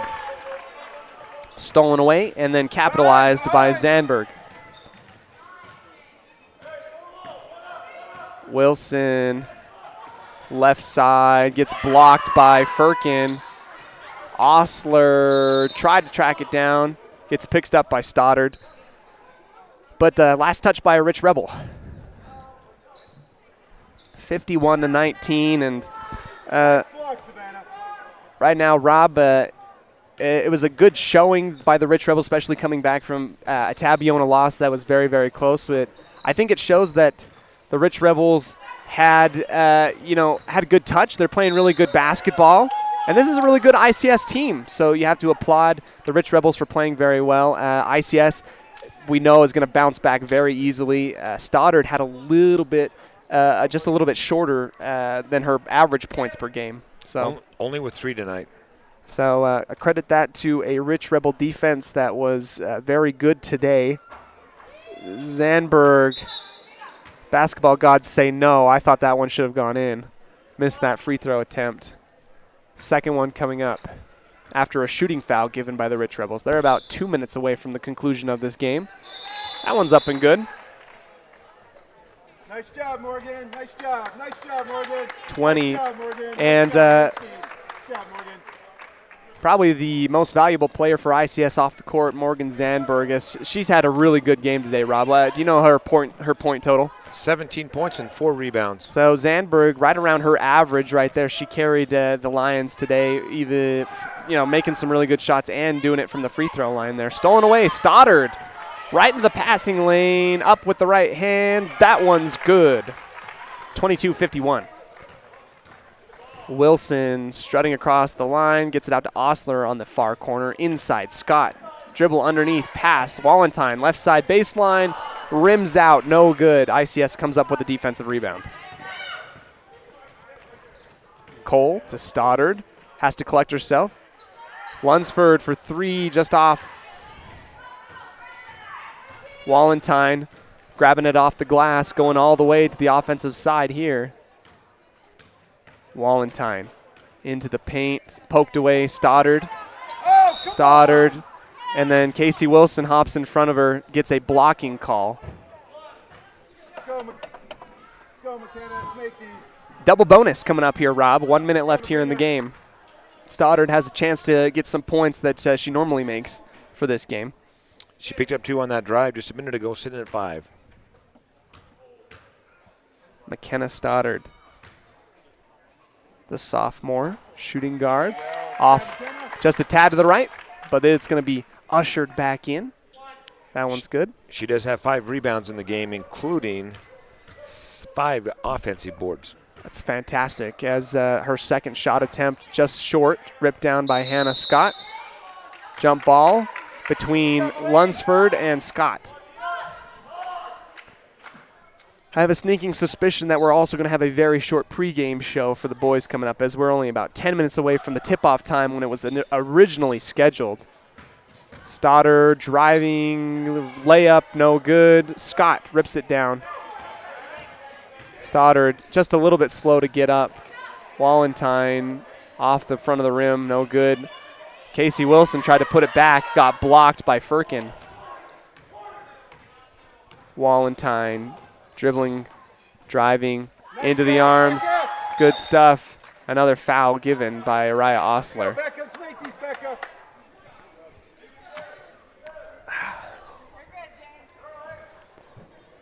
Rebecca Warner, Go, Becca.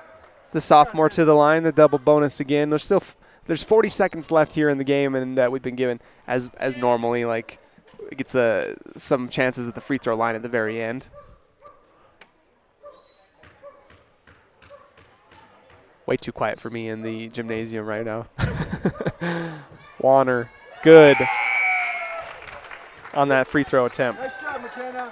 Nice job, McKenna. Good job, McKenna. McKenna Stoddard to check out for ICS as well.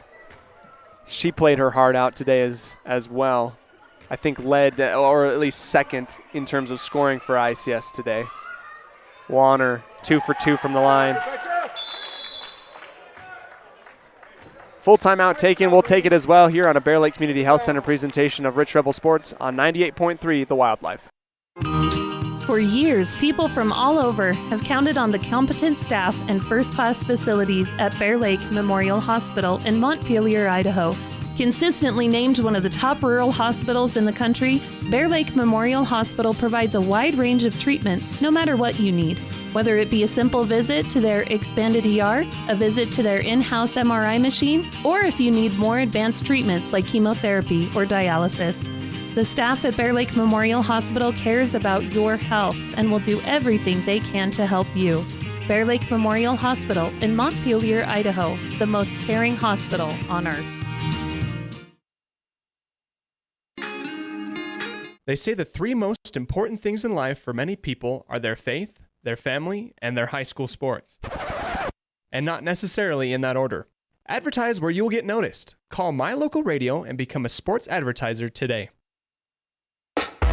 Signage is a critical part of your business. It helps customers find your front door. Rocky Mountain Sign will provide you with expertly designed signs, LEDs, channel letters, as well as skillfully cut signage using wood, metal, plastic, and other mediums to help your customers find you with high-quality signage. Using the best technology, designs, and installation by Rocky Mountain Sign. Your signage says a lot about your business. Work with the professionals at Rocky Mountain Sign, 243 7th Street in Evanston, Wyoming.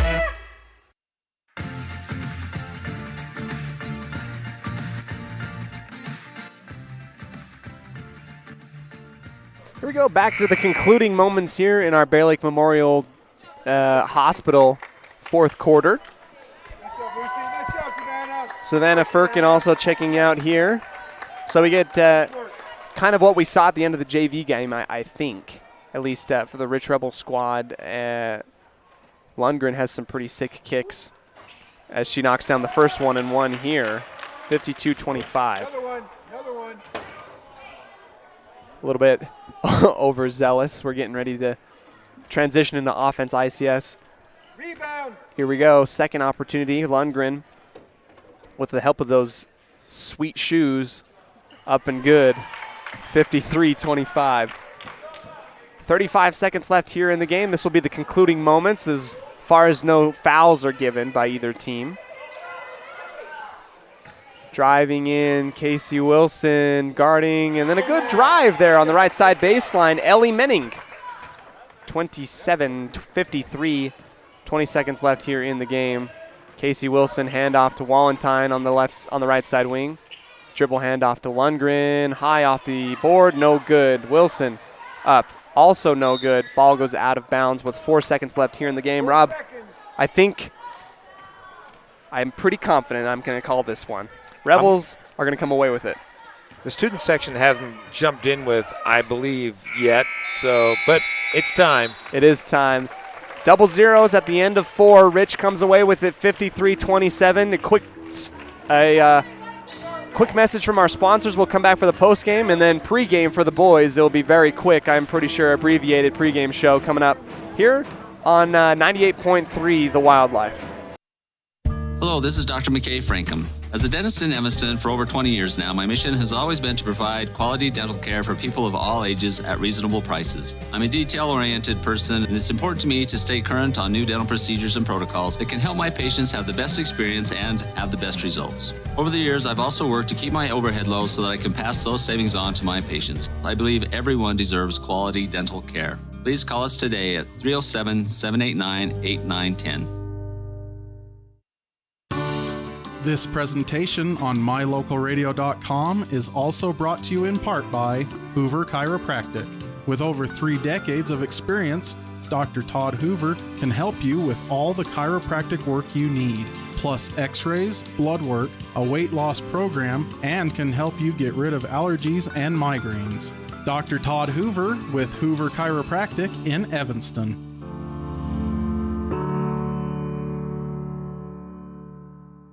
As high school sports fans, we know that sometimes you have to drive a long way to get to the next game. If you find yourself on the side of the road, remember that Freeway Tire in Evanston offers service calls and roadside assistance 24 hours a day, 7 days a week. It's a great idea to have your vehicle serviced, tires checked, and oil changed to make sure it's in top shape before your next long drive. Visit Freeway Tire today, your locally owned and operated tire shop. Freeway Tire, 217 Bear River Drive, Evanston. Here we go, quickly abbreviated post-game coverage. Final score for the Rich girls, 53. ICS 27. They come away with a win here in Randolph at home. Our Jimmy John's Freaky Fast recap, that's Jimmy John's in Evanston, 113 Front Street, where fresh and fast meet every day. First quarter, Rich threw up a plethora of shots, I believe, from, if my memory serves me correct, 13-2 or 13-4 at the end of the first quarter. Rob? 13-4. 13-4. And that trend in the first quarter kind of continued on as ICS kind of had to fight for every point that they made. And then the Rich Rebels, with huge offensive rebounds, able to get it away. At the end of the game, it just kind of continued. JV got put in at the halfway through the fourth quarter. Final score, 53-27. Rob, our final statistics. Well, the nice thing I saw was 4 of 10 from three-point land, and the fact that you had 9 Lady Rebels in the scorebook with the points, getting more than just 1 or 2 players that you can focus on. There you go. Rob Leifson here with me as we're halfway through our doubleheader. Conclusion here, our Dr. McKay Frankham precision play of the game at 307-789-8910 is going to go to Violet Taylor for that impeccably great three-pointer at the end of the third quarter at the buzzer beater. Good stuff from Violet. She just kind of pulled the trigger and it went in. It was a very pretty shot. Our player of the game, Rob, sponsored by LSR Refrigerated, Darren, Tricia, and the entire Wallentyne family, wishing the Rebels good luck in all that they do. Well, I don't know. You could give it as a trio to Darlene, Ambria, and Ellie, but maybe Violet Taylor with that three-pointer. Since we already gave it to her, I'd say we give it to Ambria. 10 points. 4 rebounds, and did a good job taking care of the basketball. That was great to see. Ambria Lutz getting our LSR Refrigerated player of the game. Let's go ahead, switch now into our boys coverage here on 98.3 The Wildlife.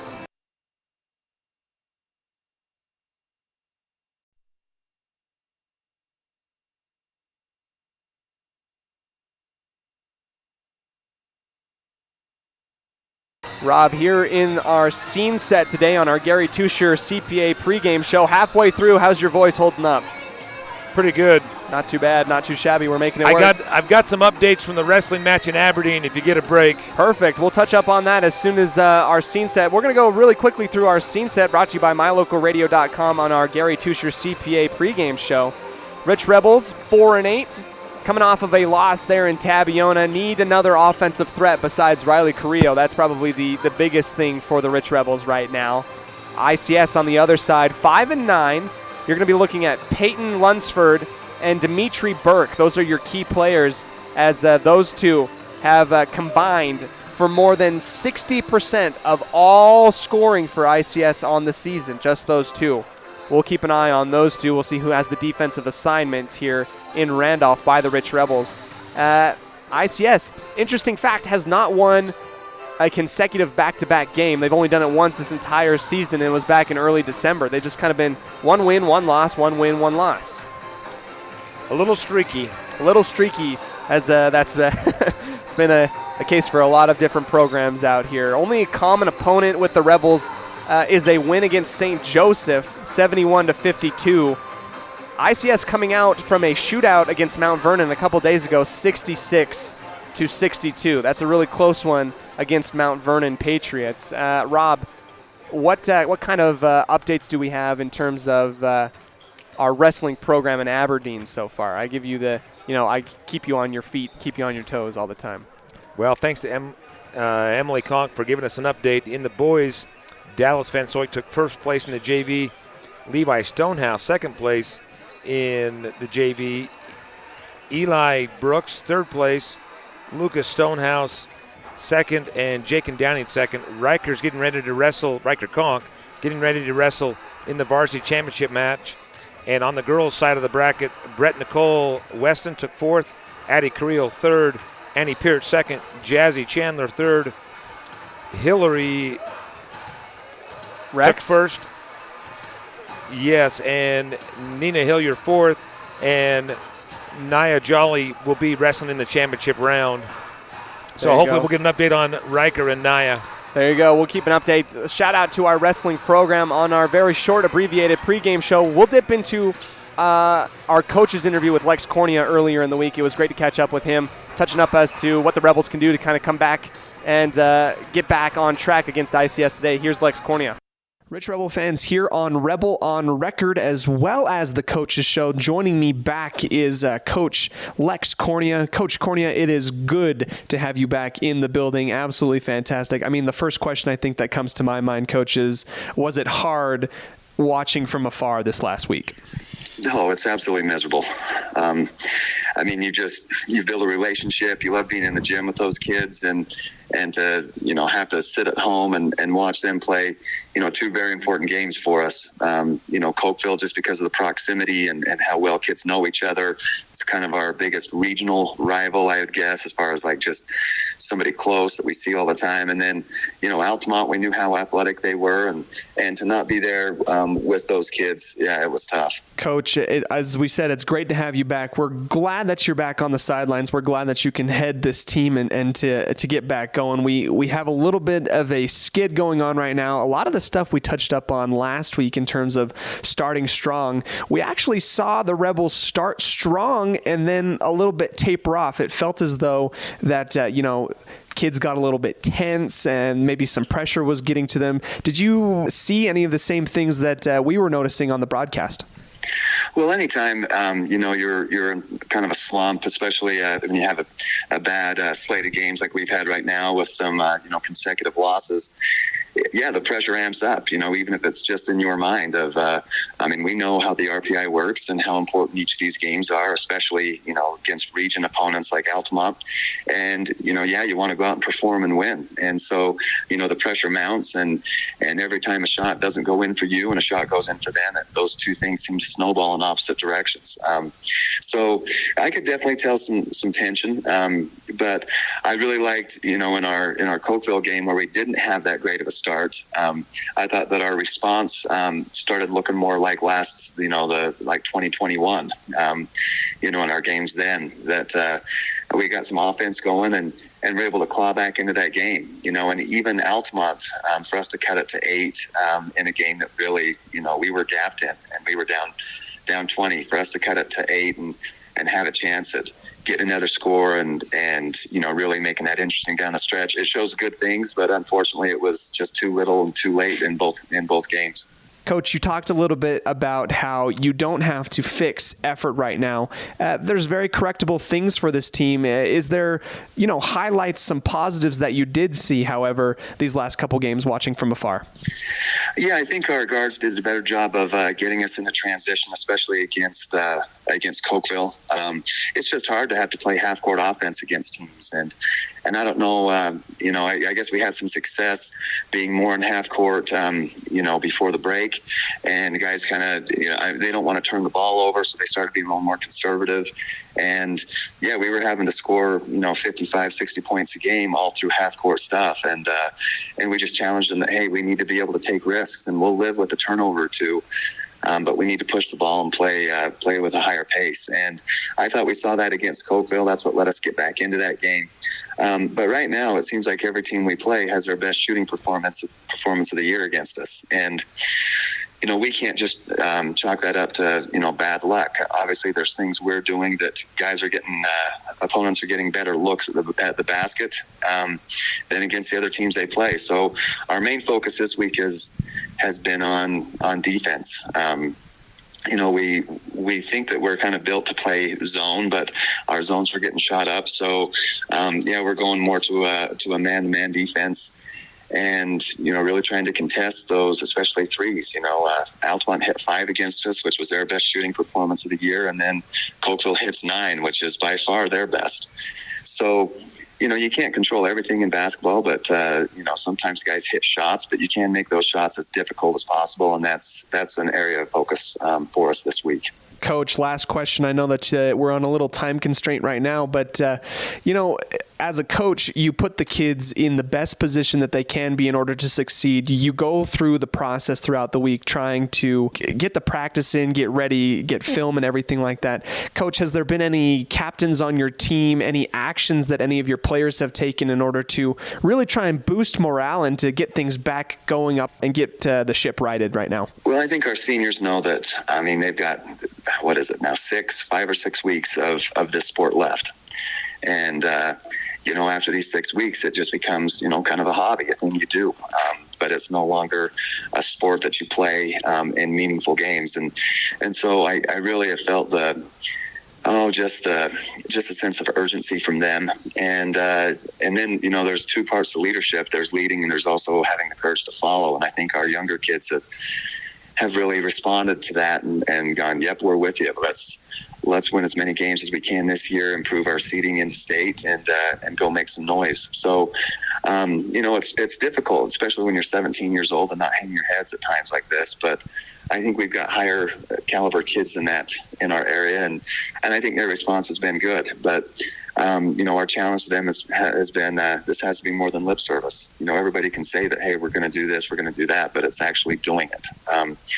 And I finally get back into the gym tonight. My COVID quarantine lasted until this morning. So I wasn't even able to be in the gym with them last night at practice. But talking with the coaches and seeing them in school today, I think their minds are right, and now we just need to get the bodies to follow. And but I know that they're going to go work hard. And when you have, like I said before, you have that effort and work ethic, you can go tweak and make adjustments and change things up. And I also think that we've learned some things from these 2 games.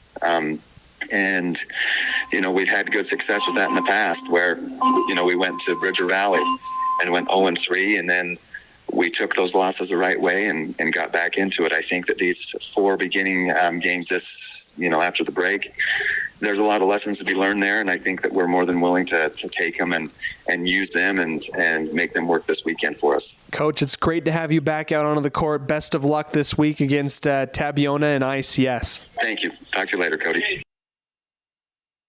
That was my interview with Coach Lex Cornea. It was great to catch up with Lex and just to see what he's been doing for this program. It's been really fun to see.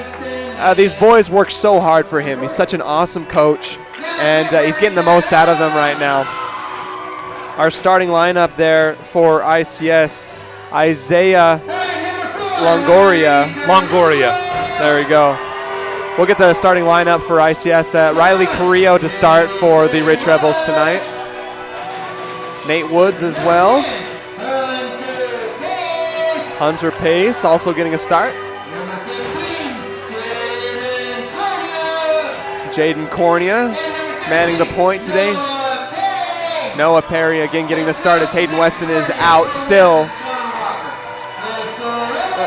That is your starting lineup in our very, very, very short pregame show. Got to get things up and going on our Gary Tusher CPA pregame show. Here we go. That's the starting lineup here. Scott Florell, Keaton Okino, Dimitri Burke, Peyton Lunsford, and Isaiah Longoria. That's our starting lineup there for ICS. Keaton Oninko. All right, that's your starting five here. We're getting ready for tip-off in the beginning of our first quarter. I need to catch up. I'm a little bit behind here. Back into our live camera. We'll go ahead and reset our score here.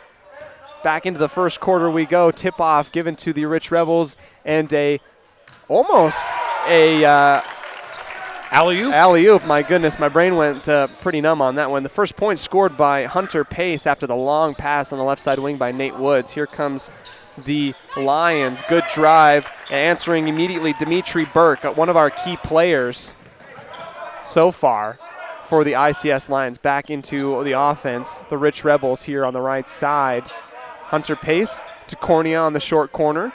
Pace for three on the right side. Too far, no good. Ripped down by an ICS Lion. That's number 22, Peyton Lunsford, also a key player here. Florell, the junior, back to Lunsford. Handoff back to Florell. Lunsford on the left side. Florell up into the arms. No call. Nate Woods, good defense there. Jaden Cornea comes up with the ball. Tied 2-2 here in our first quarter. Nate Woods on the right side wing. Near corner, Cornea back to Nate Woods. Pace back at the top after the feed from Woods. Left elbow, Carrillo takes the shot far away. That's a good jumper from that's a good distance out there, 15, 16 feet out. Good shot from Riley Carrillo on the left elbow.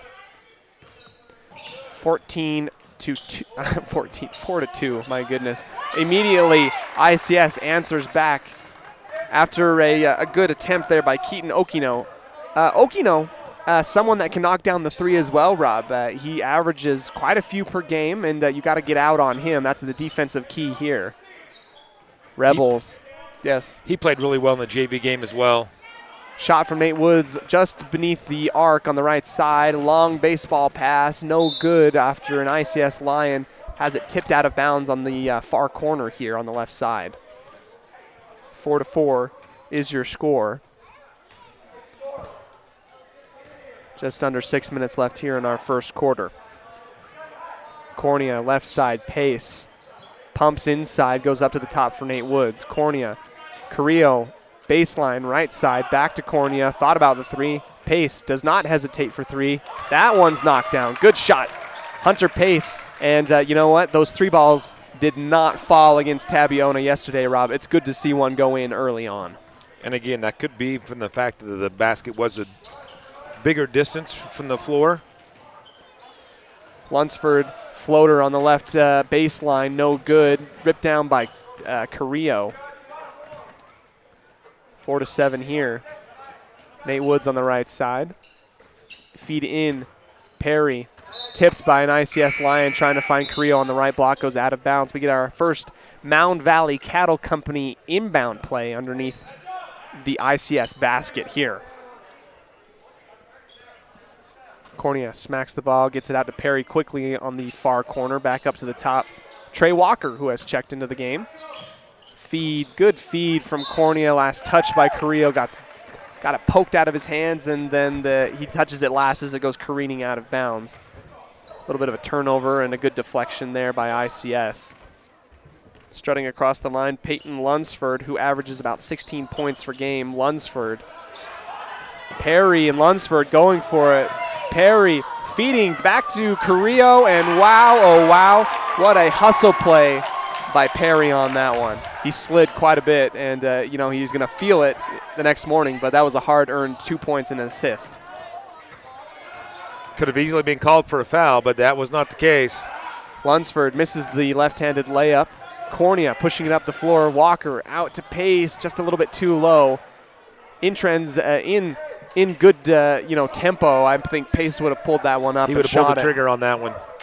Instead, pulling it down, Trey Walker inside. Perry out for Carrillo. Short three, no good. And a push there on the rebound. Number 25, Isaiah Longoria. We mentioned it last night. Riley does shoot the three ball really well, so I'm glad to see he took that one. Yep, just a little bit short. Just had to correct that one. Next shot, up and good. That's the hope anyway. Mound Valley Cattle Company inbound. Coming up here.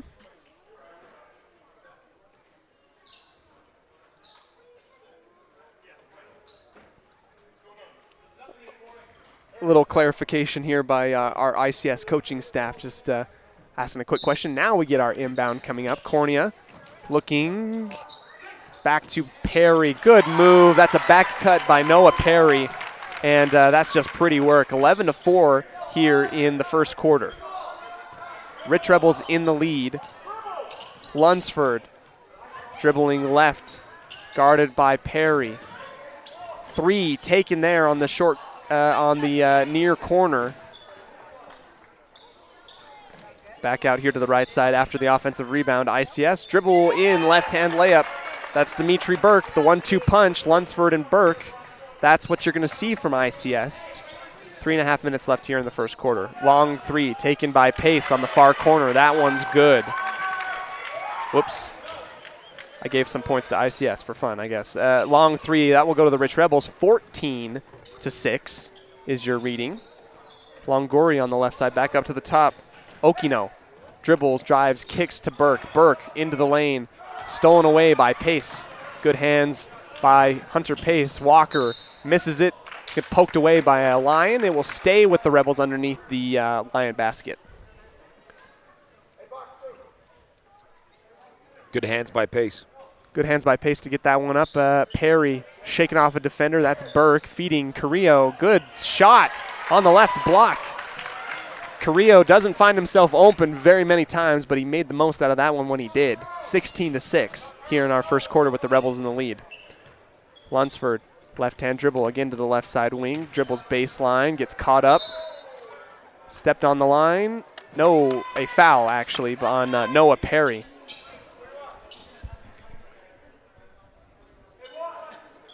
One foul given by each team. That's usually how it goes. We go super, super fast, no fouls at the beginning of the game, and then later on, it's the opposite way. Slow and lots of fouls given at the end of the game.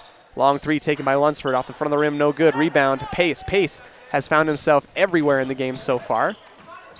Dribble stop, back up to Cornea at the very top of the arc. Walker, left side, dribbling, spinning, good move, just leaves it short. That's a great move by Trey Walker, though. Very aggressive and a good post move for someone who's not necessarily known for post work. Missed layup attempt by ICS. I don't know why that one did not go in. Some of them just are denied. The basketball gods are unhappy sometimes. Cornea, right side wing. Walker has it picked away. ICS stealing that ball away. That's number one. Floral. I'll take Floral. There you go. I could probably double check that in just a second. Here comes ICS with under 2 minutes left here in the first quarter. Floral driving baseline gets tripped up, a foul as the legs get tangled up there on the left block. That's a Trey Walker foul. Underneath the basket they will go.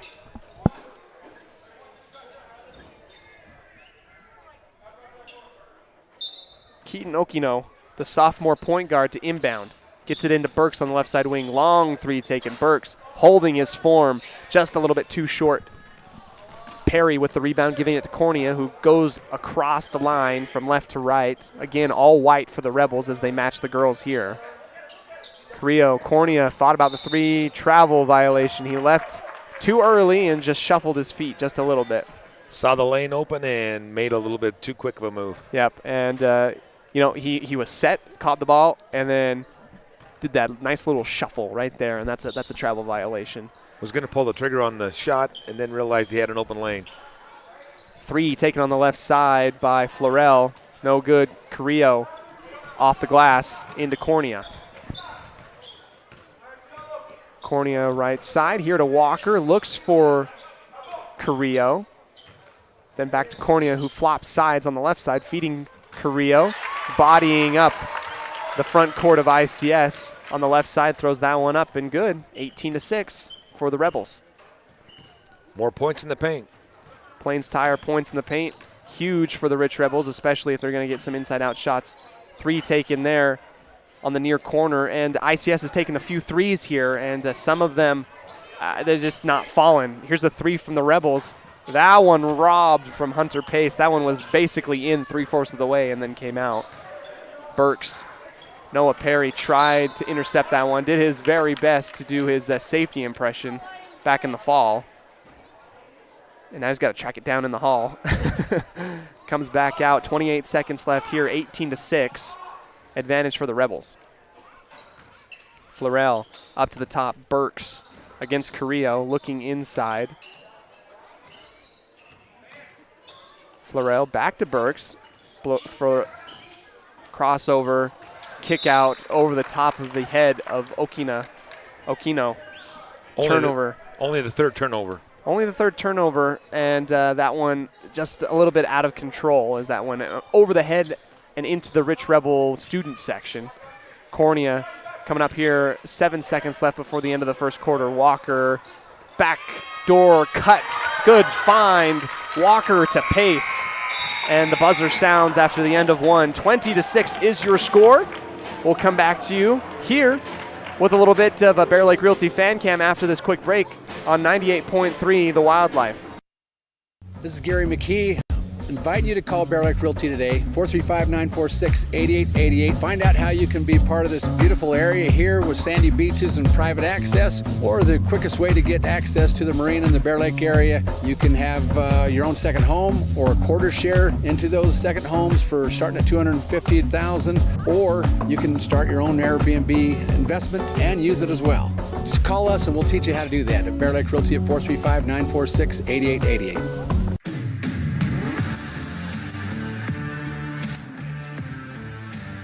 In the state where life is elevated, live your life in a higher gear.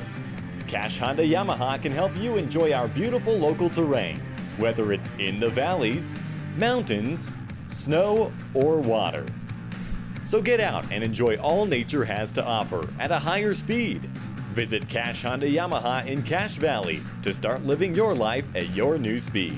Visit us in Hyde Park, just north of Logan, Utah.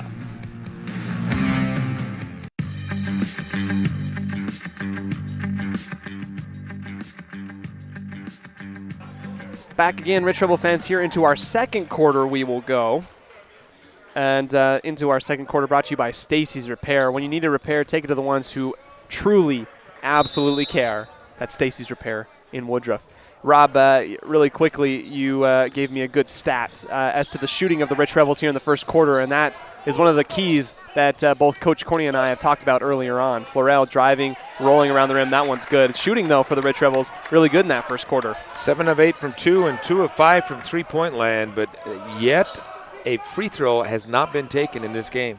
Interesting, as only a few fouls have been given. We'd like to keep it that way. Good, clean game here. Cornea driving in, surrounded by 4 Lions. Carrillo back up to the top, Walker. Guarded by Florell. Cornea getting the screen by Walker. Dribble kick out, Nate Woods, then to Carrillo. Jumper, that one's good. And it seems as though Riley's found his touch today, which is a great sign. He's already at double digits, 10 points in the game. Back in for the ICS Lions. They're in their offensive set. Long three taken by Burks. That one's off. Live and die by the three. ICS does that sometimes, and right now they're not living by it at any sense of the word. 22-8. Walker driving right baseline, floating it up and good. Off balance on the right block. Great shot by Trey. 24-8. As we get a nice little Pink Panther ring here. I like it. Another three taken by Burks. That one's off. ICS, just like the girls, have a lid on the basket right now. Cornea guarded at the very top of the arc by Keaton Okino.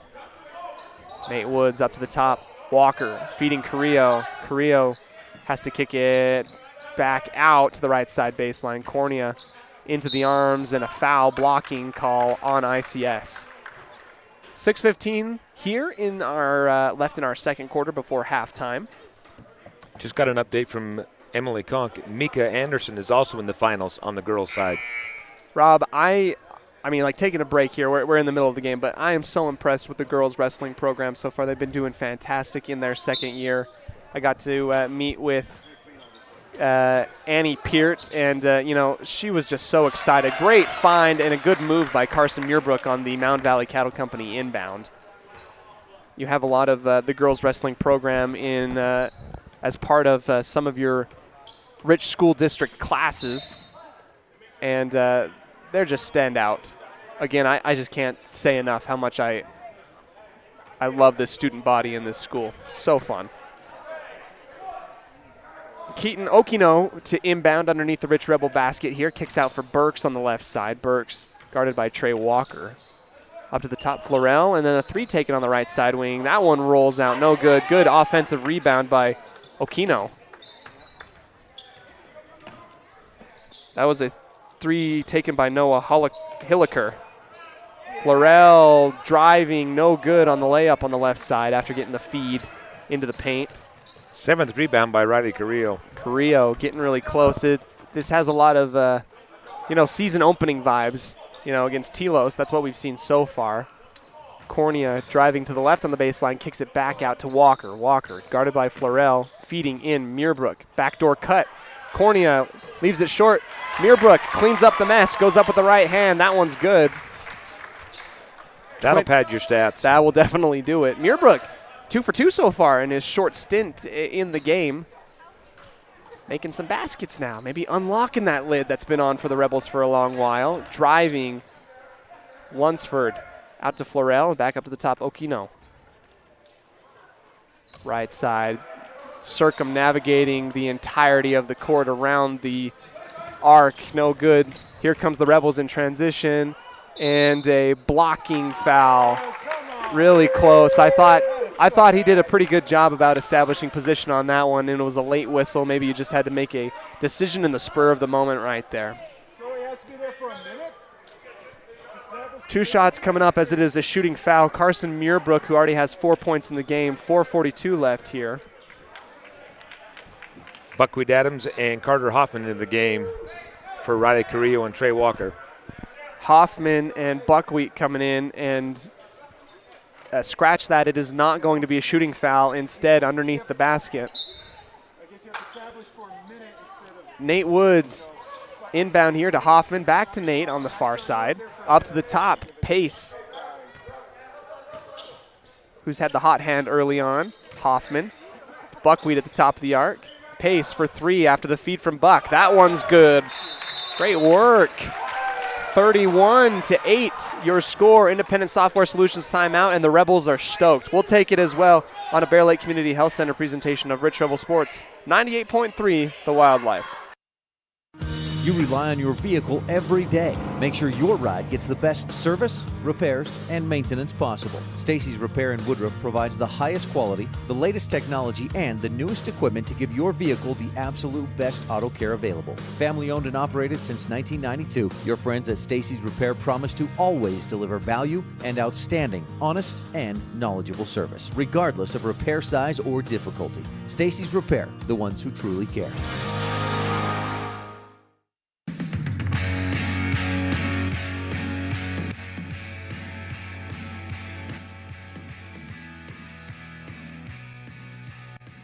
Back here into the start of the second, no, actually in the middle of the second quarter. Excuse me. 31-8, ICS down to the Rich Rebels here in Randolph. Now a zone defense implemented. Nate Woods coming up quickly against Lunsford and a quick foul. Can't ride the. We just lost camera. Can't ride the point guard there as back into it. Here comes ICS. A little finicky technical difficulties. We'll get that figured out. Lunsford here on the left side wing, missing completely. Okino misses that one just on the short corner here, near side for 3. No good. 8-31.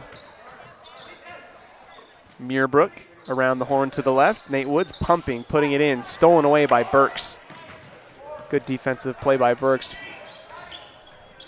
Here comes Florell. Long 3, Burks, no good. Long rebound taken in by Florell. Offensive rebound.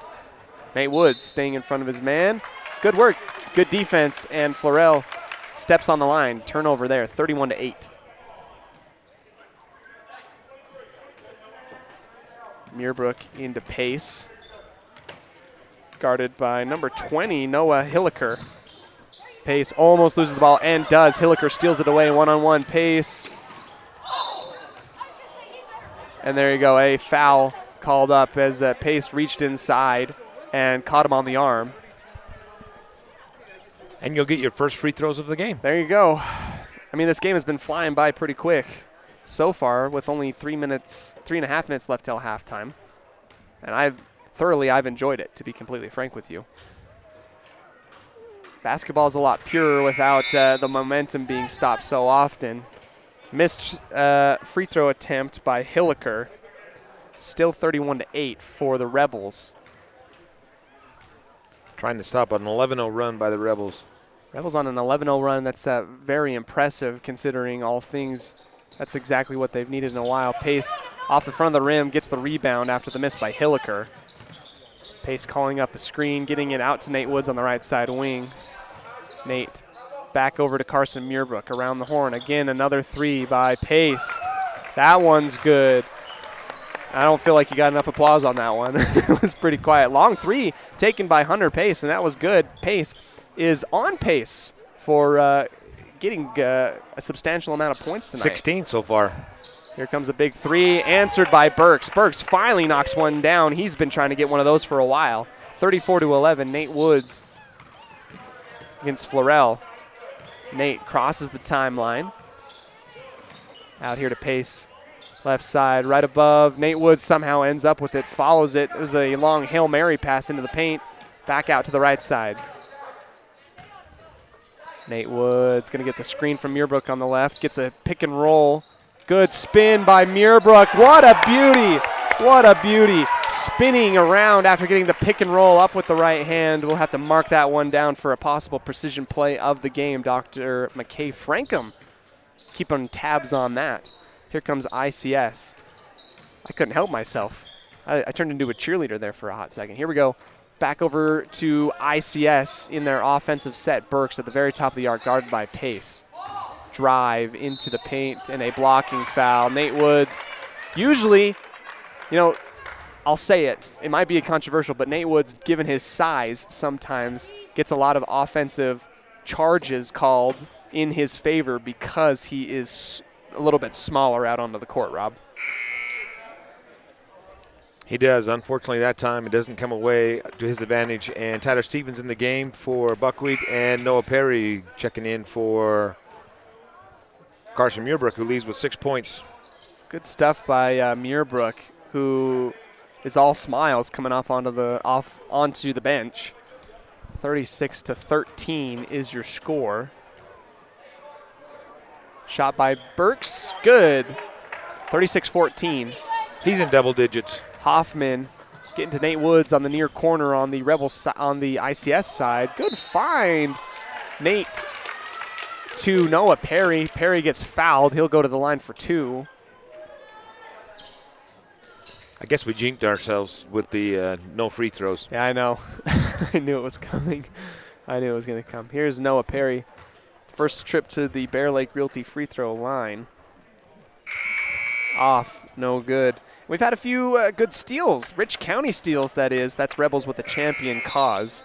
Carrillo to check in with 2 minutes left here in our second quarter, brought to you by Stacy's Repair.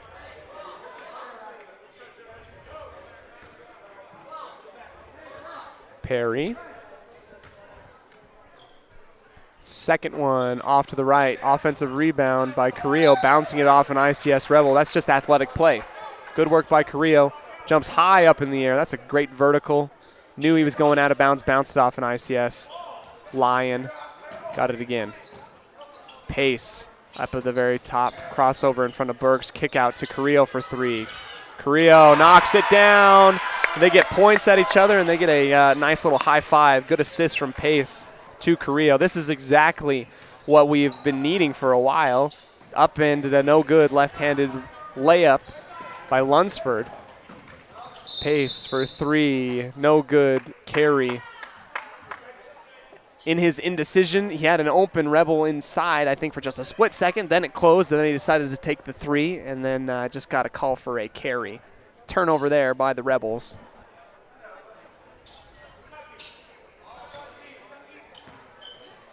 Lunsford getting the inbound, gets a screen at the very top of the arc. Double screen from Florell on the right elbow, back up to the top. Okino drives right into the paint, up and good, off the glass. Okino getting some points as well. Usually makes it from beyond the arc, but he's not afraid to drive as well. Nate Woods getting pressured by Florell. Perry back up at the top for Pace. Slowing it down, being patient with the basketball, driving, Pace, up and good.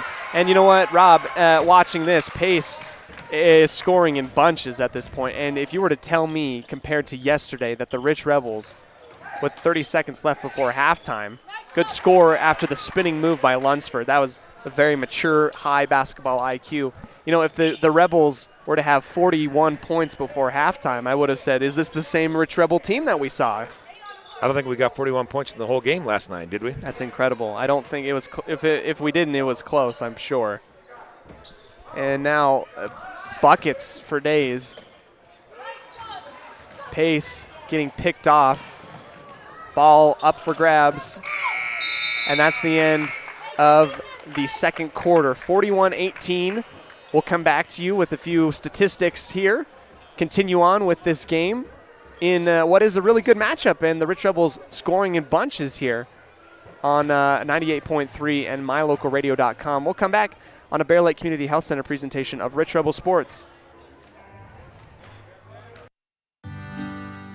Randolph, Utah is a town of extremes. At an elevation of 6,300 feet, with temperatures over 90 in the summer and often 40 below in the winter, the folks who call Randolph home have to be a hardy crew. Maybe that is one reason why the simple things in life mean so much to Rich County. Residents value hard work, education, a value for God, family, and country, and being a good neighbor. Mayor Sim Bell and the town board, Melanie Lim, Clay Barker, Brandon Hatch, and Frank Sano, support the Rich Rebels and hope that you can come back often.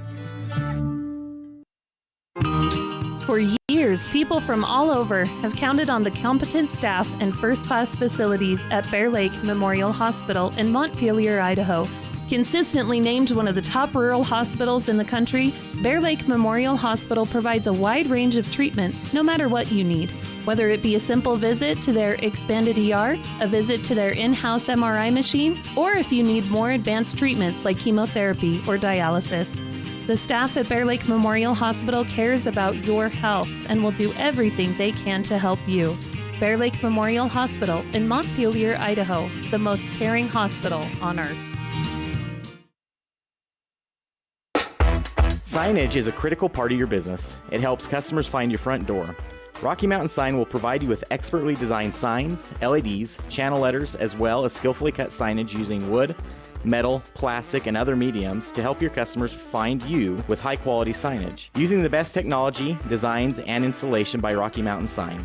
Your signage says a lot about your business. Work with the professionals at Rocky Mountain Sign, 243 7th Street in Evanston, Wyoming. They say the three most important things in life for many people are their faith, their family, and their high school sports. And not necessarily in that order. Advertise where you'll get noticed. Call My Local Radio and become a sports advertiser today. Sometimes you just start craving a really good, juicy burger. Add cheese, maybe some bacon, and all the fixins that make every bite even better than the bite before it. Add a side of hand-cut fries, onion rings, or crisp tater tots, and top it off with an amazing ice cream cone. Or maybe a raspberry shake. Just thinking about it makes me hungry. When your stomach is grumbling like an angry bear and your cravings call out, head right down to the Crawford Trough in Randolph. The place to eat and drink. Stop in today. Randolph, Utah is a town of extremes. At an elevation of 6,300 feet, with temperatures over 90 in the summer and often 40 below in the winter, the folks who call Randolph home have to be a hardy crew. Maybe that is one reason why the simple things in life mean so much to Rich County. Residents value hard work, education, a value for God, family, and country, and being a good neighbor. Mayor Sim Bell and the town board, Melanie Lim, Clay Barker, Brandon Hatch, and Frank Sano, support the Rich Rebels and hope that you can come back often.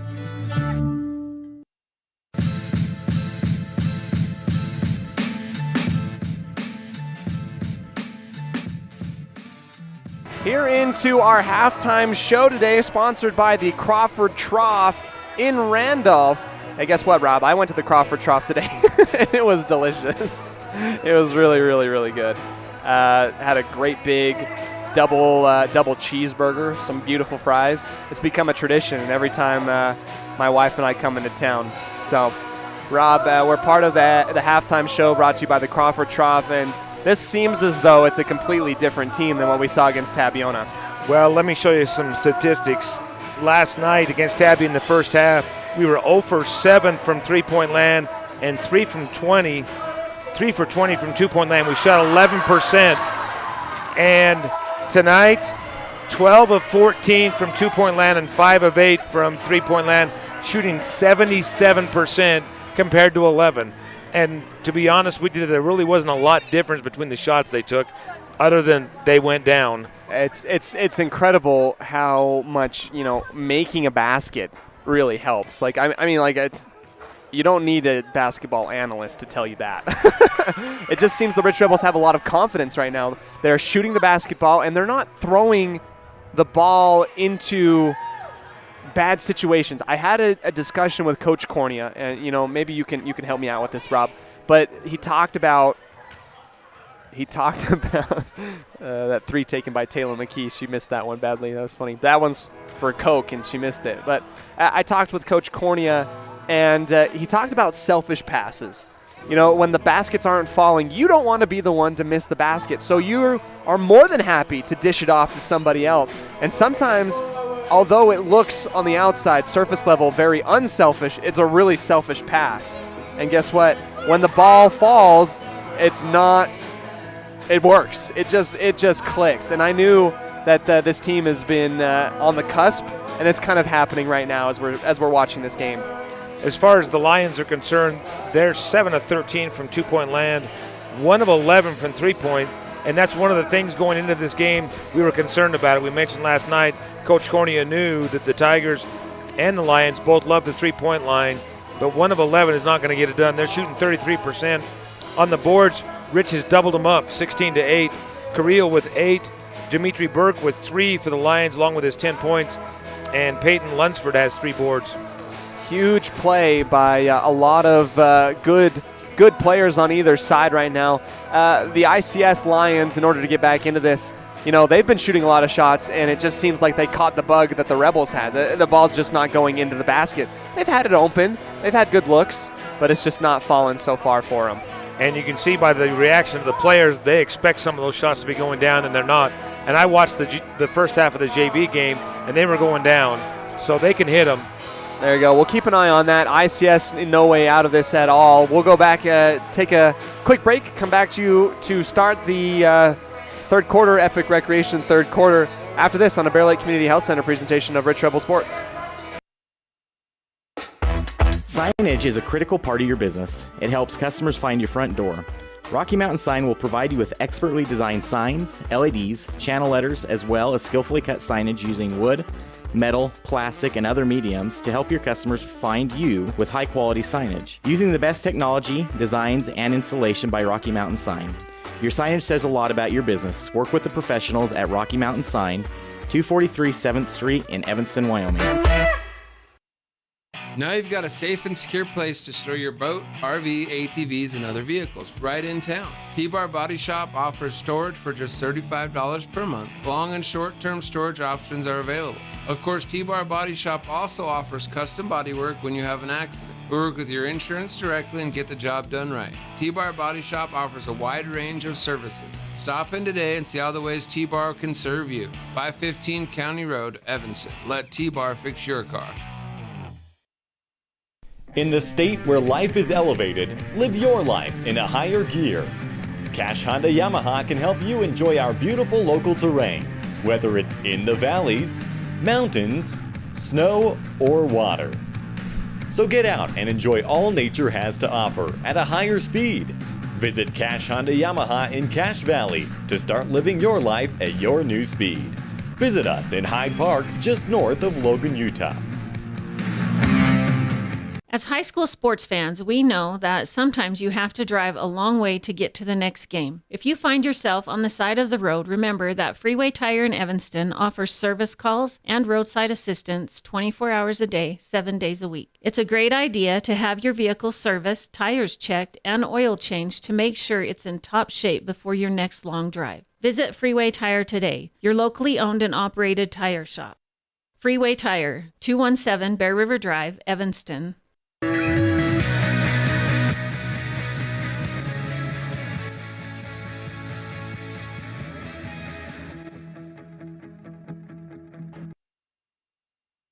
Back again here on our halftime show. Our camera's been giving us a little bit of issues. So, my producer Colton Bagley, if you want to make a note that we need a new cord for the camera, that would be fantastic. Here we go as we're getting ready for the start of the third quarter. Our Epic Recreation third quarter should be an exciting one. The Rich Rebels shooting the lights out right now. They're 41 points. That's the most points I think the Rebels have scored in a half the entirety of the year. Very impressive. We're 1 minute out, and we'll take our last couple seconds to touch up on what happened. ICS getting good shots, just not falling in. On the other side, the Rich Rebels getting good shots, and they are falling in. I mean, that's the biggest difference that we've seen between these two teams right now. It's pretty incredible. Rob, as you're multitasking, I think I might be in the opinion, and a lot of people in the stands might be, that, man, it's got to feel good to have these going into the basket right now. You can see the momentum that's in just the step of the players, and it's not just coming from one, it's coming from the whole team. I don't know what happened on the bus ride coming home last night, because I know they stopped at Maverick, which isn't going to give you a lot of energy. Maybe they slept in this morning, gave him some extra energy. I don't know. Somebody's wearing magic undies, and that might be the case. So have your lucky hat on and keep it going here. We'll see what they can do at the start of the third quarter. We'll see what ICS does in order to combat what they have seen so far. Before we start our third quarter, new home in Bear Lake. Gary McKee will help you out at 435-946-8888. Cornea will get the inbound here as we get ready for third quarter, tipping up, and another alley-oop pass that worked well in the first. It didn't happen this time from Nate Woods to Hunter Pace. And our camera goes out. Rob, you're all good. Here we go, back up to the top. Cornea, I will keep you with the visual description of what's going on. Hunter Pace, back up to the top. Cornea, left side. Pace looking into Perry, feeding Perry. Back out, inside out shots from Carrillo, no good there. Rebound for ICS. Still 41, now 18. 3 taken by Florell there. Nate Woods able to get that one up and away, and a foul on Florell as he was trying to poke his hand in there. One foul, and the first one given here in our second half. Is that, this is kind of looking at the broader picture though, Rob. We see this in the girls' game. We see this in the boys' game. Someone gets a quick steal. Someone gets a really good rebound. Why is it that everyone just tries to reach in there every single time? Is that high school basketball? Or is that just basketball? I think that's just basketball. Maybe I am Maybe maybe it's just basketball. Maybe that's the case. Travel violation on the Rich Rebels, and now possession will swap. ICS will take it again. Lunsford, Peyton Lunsford, who accounts for quite a bit of points for ICS often. Getting to Okino on the far side, back up to the top, Burks. ICS is moving very well. They're getting good shot looks, and Lunsford drives, kicks out for 3. Short air ball taken there by Isaiah Longoria. Second attempt by Lunsford, no good as well. Defensive rebound, here come the Rebels. Right on the Rebel logo, Cornea guarded against Okino. Right side, Nate Woods looks. Has to dribble once and then gets it back out to the top for pace. Cornea. Back to Nate Woods on the far side, way out beyond the arc, then in to Cornea right side baseline. Back cut, Nate Woods, up and good. And you know, Rob, that's another thing, something that we didn't see at all earlier in the season, and especially during this little skid after the post-holiday break. You never saw those back cuts, and they're working great right now. I don't think it's a new playbook. It's the same thing we've been running all year long. Burks for 3, rattles out, no good, and a foul. Cornea and Longoria going for it at the same time, and Cornea doesn't touch the ball first, has bad position, runs into Longoria. That's a foul. 5:42 left here in our Epic Recreation third quarter. Burks gets the inbound up to the top again. Space given to Longoria, lots of space by Pace. Spinning Lunsford off the back iron, no good, double bounce. Cornea rips it off the glass. Cornea behind the back, dribbling left to Nate Woods on the left side, wing. Screen from Carrillo, high up. Carrillo comes down with it, not able to control it though as it goes out the back line into the Rebel padding underneath the ICS basket. Failed to mention that our tip-off today brought to you by LSR Refrigerated. That's Darren, Tricia, and the entire Wallentine family, as they're near, making sure that I get that plug in right there. Sitting right next to me. The entire Wallentine family wish the Rebels good luck in all that they do. Another foul, and Trey Walker will check into the game, giving Noah Perry a breather. 5 minutes left here in our Epic Recreation third quarter. Nate Woods guarding it, and now Lunsford up to the top for Burks. Okino around the horn. Florell, Lunsford pumping, back out to Florell. Short 3 on the far side, off the front of the rim, rolls, no good. And the ICS, fans in unison, grabbing their heads, just saying, when will it fall? Just give me one time. Rebels kick out to the left for Cornea. Carrillo. Back up, Nate Woods spinning to Cornea now on the right side wing. Screen from Carrillo. Pick and roll. Good shot. Up and good. That's a pretty move. That is pretty. Stockton to Malone-esque. That was pretty. Cornea to Carrillo. And now 45-18. Lunsford, left side. Double pump outside. They're giving a lot of space to Longoria. Burks on the top of the arc. Right dribble, hand off, instead keeps it, back up to the top. Now around the horn, Florell. Shifty, and then Burks driving against Carrillo, shaking him off into the paint, kick out. Okino, long rebound, no good. Bodies bouncing into each other there. Carrillo ends up with it, goes all the way to the right side wing on his own offensive side. Cornea to Nate Woods. Feeding in, Walker and the ICS Lions come away with it, and a slight bump. Nate Woods going to get another foul. That's a few on Nate this quarter. I think 2 at the very least. 3 total.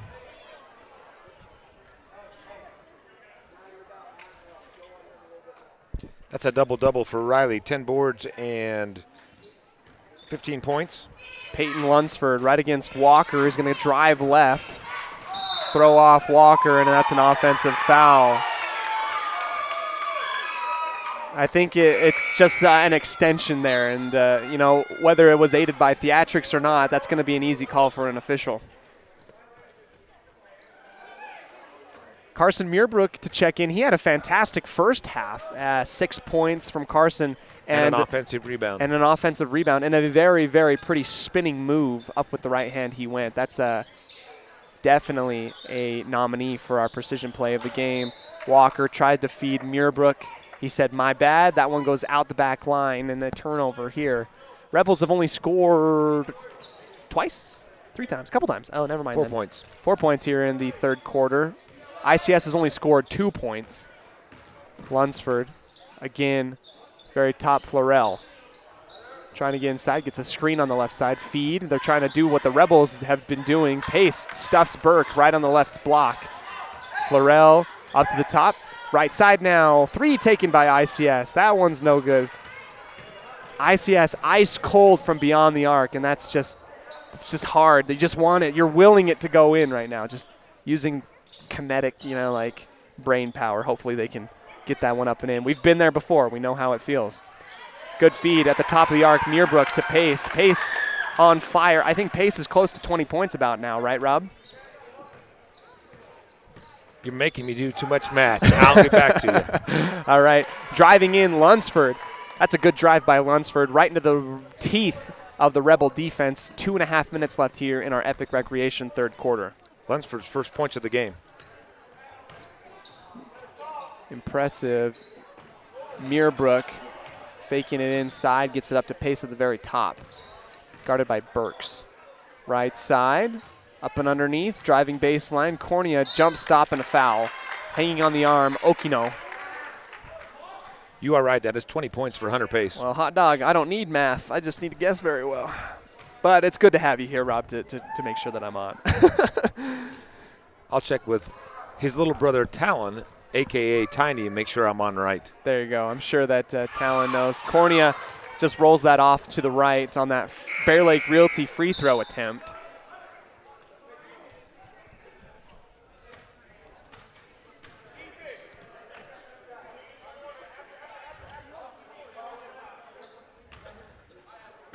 .27 points. The Rebels in the lead, 47-20.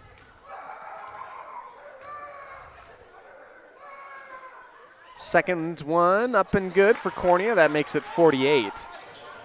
Inbound here, Lunsford up in the top. Walker bats it away.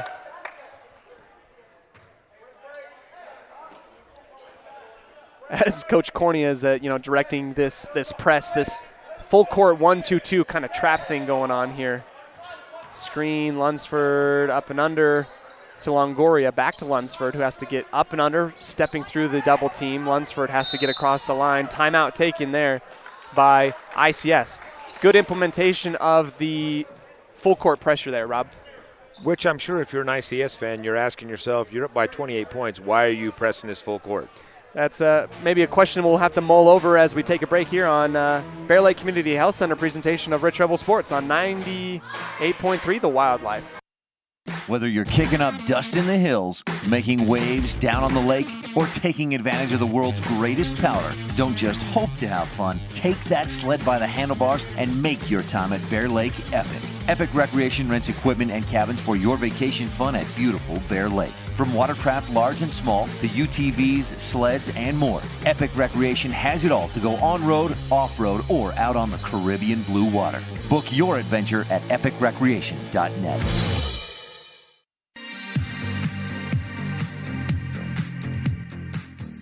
Here back again in the Epic Recreation third quarter, a minute 49. As we're seeing about what Rich will do. Will they implement that pressure? They're going to meet him at half court now. Rich working on their pressure, and Trey Walker is going to get that quick foul. And maybe you're trying to implement something that you haven't used before. Maybe that's the only thing that I could really think about. Burks to take the inbound coming up.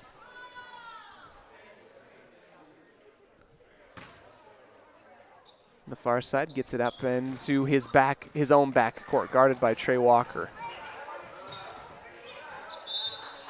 And pressure by Trey Walker will kind of, I guess, give a little bit too much to Lunsford. He's just going to dribble off of his foot out of bounds into the Rich Rebel section on the far side. Here comes the Rebels on offense. Minute 30 left in the game. Intercepted. Meerbrook didn't see Okino. Another quick foul. Trey Walker just got to back off a little bit there. I don't think that's absolutely necessary at this point in the game. Hoffman in for Walker. Walker's going to take a quick breather after 2 quick fouls.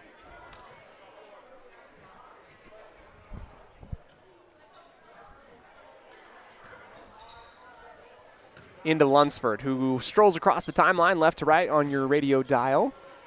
Looking, trying to get a call up here. Gets a screen from Longoria to the right. Gets it back to Longoria at the top of the arc. Then around the horn to the left, Burks. Then into Lunsford, streaking in. Back over here, Longoria, and then Okino. Short corner. Lunsford against Hoffman. Burks into the teeth of the defense. Another quick foul. And that's something, you have so much momentum right now, Rob. You're going to want to try and avoid those fouls as much as humanly possible because it's going to ice the game. And you're going to play a completely different game than what you've been up by 28 now. Like, you don't want to do that. You can tell them why you want this game to finish up quicker. It's okay. I'm just thinking of this team. Want to keep this momentum up and going here. Lunsford on the right side. Back over to Okino.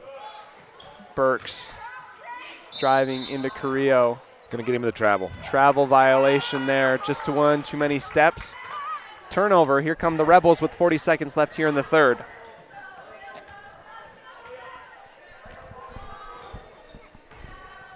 Cornea forced left, now to the right across the timeline. Out to Hoffman on the right side in front of the Rebel stands. Couple dribbles, picks it up right there at the 10-foot line, then back over to Pace. Pace again to the right side, this time Cornea. Hoffman gets it to the backside of Meerbrook at the top of the arc, then Pace left side. So I think it didn't seem like anybody was really cutting to the basket now with a couple seconds left. Cornea hits the court hard after a foul on Okino. It's going to leave 8 seconds left here in the third quarter. Mound Valley Cattle Company inbound. Into Carrillo, back up to the top, Hoffman. 5 seconds.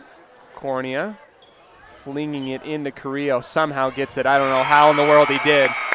Felt like people were hanging on him. Carrillo gets it up in there, in between 3 ICS Lions, puts it up, and that one's good. 50, that's a 50 burger at the end of 3. We'll go and get ready for our Bear Lake Memorial fourth quarter after this quick break on 98.3 The Wildlife. For years, people from all over have counted on the competent staff and first-class facilities at Bear Lake Memorial Hospital in Montpelier, Idaho. Consistently named one of the top rural hospitals in the country, Bear Lake Memorial Hospital provides a wide range of treatments no matter what you need. Whether it be a simple visit to their expanded ER, a visit to their in-house MRI machine, or if you need more advanced treatments like chemotherapy or dialysis. The staff at Bear Lake Memorial Hospital cares about your health and will do everything they can to help you. Bear Lake Memorial Hospital in Montpelier, Idaho, the most caring hospital on earth. Signage is a critical part of your business. It helps customers find your front door.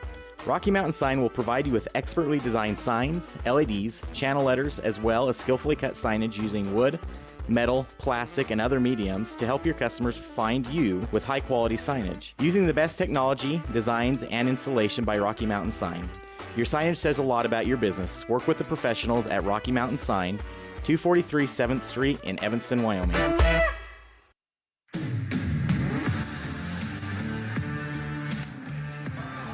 Into the fourth we go, into our Bear Lake Memorial fourth quarter. ICS will start off with the ball and drive Florell into the paint, up and good, and one opportunity coming up as Hunter Pace caught him there with the body at the very end.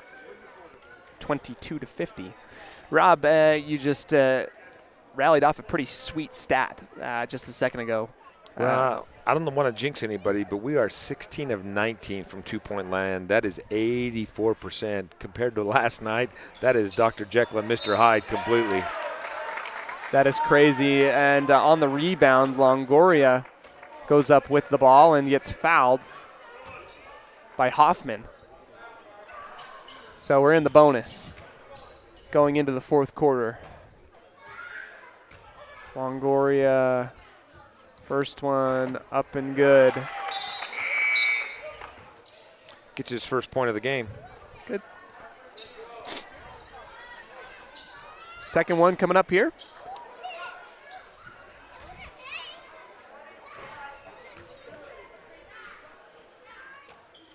Off the front of the rim, no good. Carrillo comes down with it, and Carrillo already had a double-double pretty close to the first half. That's his 12th rebound. Good stuff. Cornea driving baseline up and around, up to the top, under Pace. Pace to Hoffman on the right side, up to the top. Pace handing off to Cornea. Setting up a new scheme, a new offense, and we get a call from Coach Cornea here on the near side. Pace for three. Off to the left just a little bit. Lunsford coming down with the defensive rebound. Burks on the left side, up to the very top. Okino. Dribble, drive into the paint. Off the glass, no good. Pace comes down with the ball.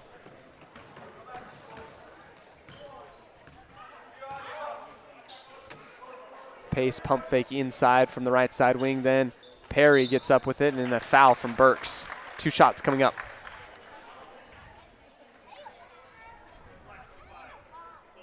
Good position by Noah. Good position by Noah Perry, and he's going to get rewarded after the foul from Burks here.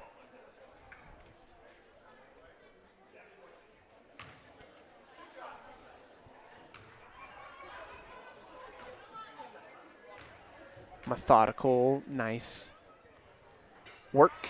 Putting that one up and good for the first one on a Bear Lake Realty free throw. 51-23 here at the start of our fourth quarter. Buckwheat Adams set to check into the game. Into the arms. Burks comes down with the defensive rebound. 3-on-3. Burks baseline. Florell tried to do the reversal. Kept alive. Touched last by an ICS Lion. Diving out of bounds. It will go to the Rich Rebels. Buckwheat will come in. Carrillo comes out. Cornea also coming out. Nate Woods coming in. Looks like Nate's going to take over point guard position, point guard duties here, at least at the beginning of the fourth quarter. Right side, Pace up to the top, Hoffman. Buckwheat gets it deflected into the arms of Perry on the near corner, back up to the top, Pace. Into Buckwheat, kick out, Nate Woods. Right side, Pace, Hoffman. Dribble, feed to Buckwheat. Stripped away by Burks. Good defense by Burks. In between a whole bunch of Rebels. Back out. Burks for three on the right side. Good look. Just off to the left. No good. Pace. Ripping it off the boards. Right side now. Nate Woods in the offensive look here for the Rebels. Cross-court pass. Nate thought about feeding inside. Did not do it. Decides instead to get it back up to the top for Hunter Pace. Pace, right hand dribble to the right wing inside. Hoffman dribbling in, off to the right, no good. Perry dribbling it off, and Perry somehow in there at one point. Here comes ICS with the ball. That's Florell with a Euro step, and good. That one's pretty by Scott Florell. There was a lot of contact from both teams on that possession, but ended up with ICS running the floor and getting a good Euro step by Scott Florell. Pace into Buckwheat.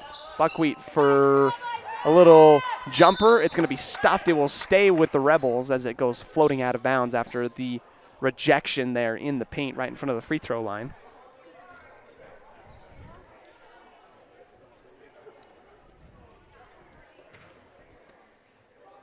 Mound Valley Cattle Company inbound. Nate Woods on the near side of the basket. In to check in, Noah Hilliker. Coming in for number 10, Keaton Okino, the sophomore. Nate Woods looking for somebody, helping him out. Back over the top, up and over. Good safe pass. Pace at the very top now, at the top of the arc. To the left, back to Nate Woods. Different personnel we've seen here. Maybe some personnel that doesn't normally play with each other a whole lot. And maybe that's why scoring hasn't been as efficient. Here's Pace on the near side, off the side of the backboard, out of bounds, no good. Burks to inbound quickly. Lunsford strolling across the line. Burks, no hesitation, 3 off the front of the rim, no good. Buckwheat ripping down the boards, back to Nate Woods. That 3 ball's been tried by Burks a couple times. I think he's maybe 2 for a few. Noah Perry for 3 at the top, off to the right, no good. Saved by Hoffman, no, stepping on the line, out of bounds. Good hustle, though. Lions are 1 of 19 from three-point land. And I remember specifically that Burks made 1 of them there on the in the first half. So nothing here in the second half. Cornea's come back out onto the court. 4:20 left here in the ball game. Longford feeding inside to Florell. That's off the backboard, up and good. Good find on the left side wing. Outside in play.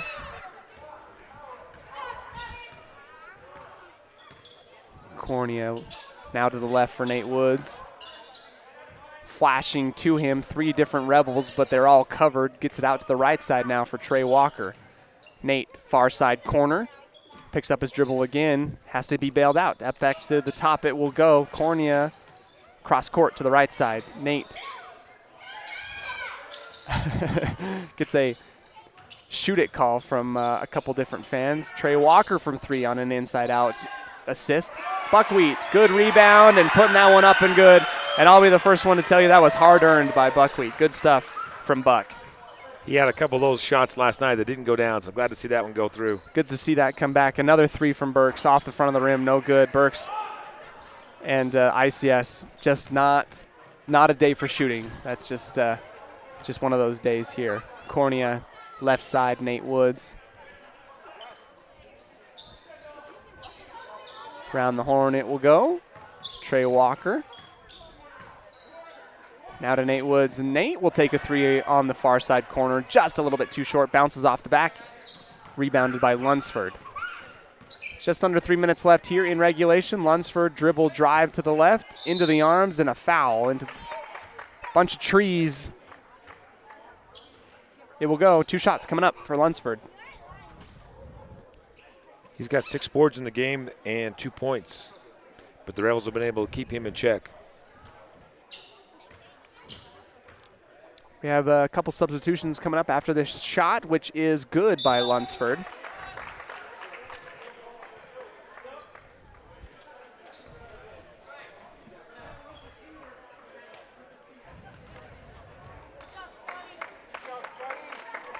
The new number here for the Rich. Tyler Stevens, 42. Tyler Stevens, that's the one. Tyler Stevens coming in, gets an immediate rebound with the help of his noggin after it bounces off. He got it nonetheless. Right side, Cornea. Back up to the top. Slowing it down. Tyler Stevens loses the ball halfway through his progression, trying to feed to Buckwheat. Back up to the top, ICS. Lunsford out to number 31, who we don't have on the roster. Baseline drive.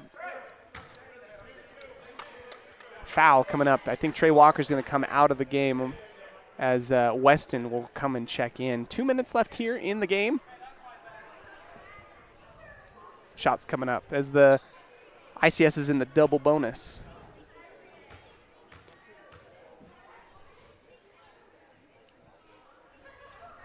First one up and good.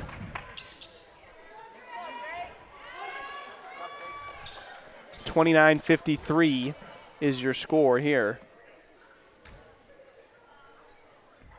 Chance to hit that 30 mark here for ICS after the second attempt from Lunsford. That one, no, denied.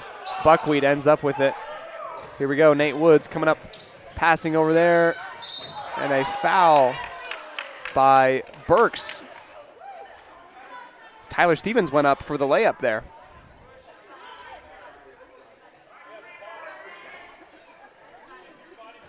Well, whatever the Rebels ate for breakfast, I would say if I'm Coach Cornea, do it again. Do it again. Do it again. Still 2 minutes left here in the game as it only took a couple seconds off. Transitioning from the other side of the court to the other. Tyler Stevens up. High off the iron, no good. Double bounce off the rim, no good on that one. Substitutions coming in.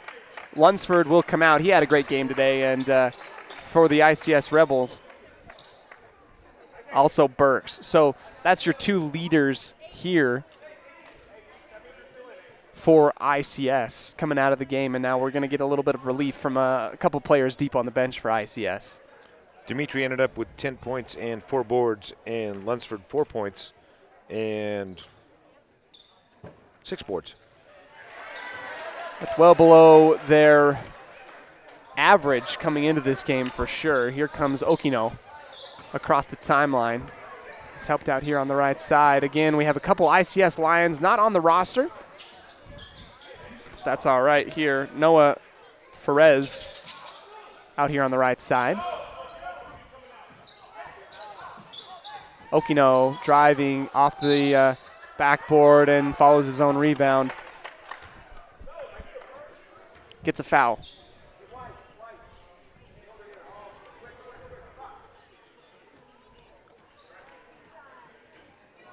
Two shots coming up for Okino.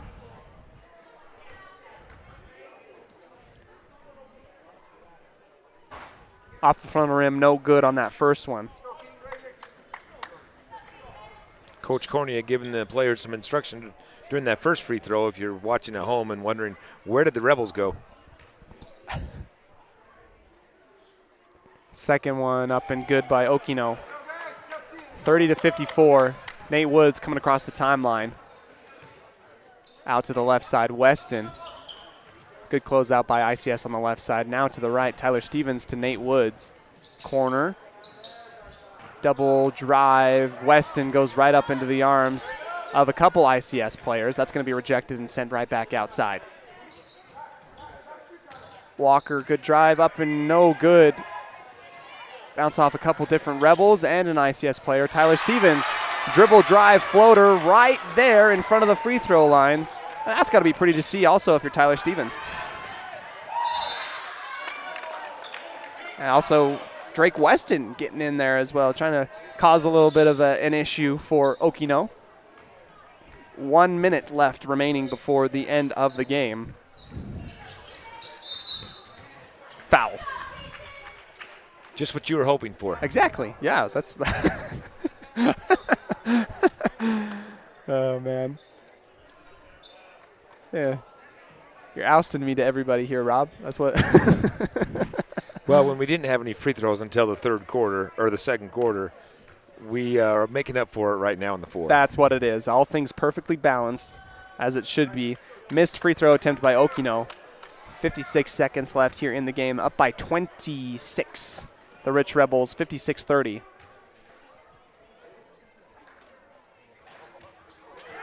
%, there from Okino, 31 now. Logan Clough will check into the game for Nate Woods.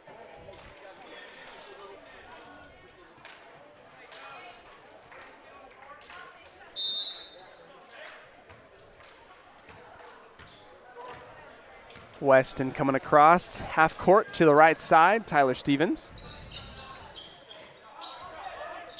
Trey Walker, then up to the top, Logan Clough. Pumped, went around the corner to the near side. Trey Walker feeding in, Logan spinning around, up and good. So quite a few Rebels getting some scoring tonight. Logan Clough being the most recent of them with 30 seconds left in the game, 58-31.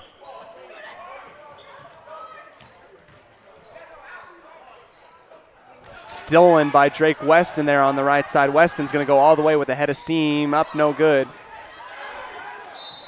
Tyler Stevens and a foul called with 13 seconds left.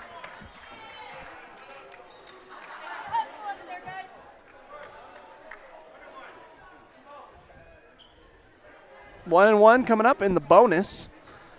Rebels finally get there after the entirety of the game with 13 seconds left here. First one up and good.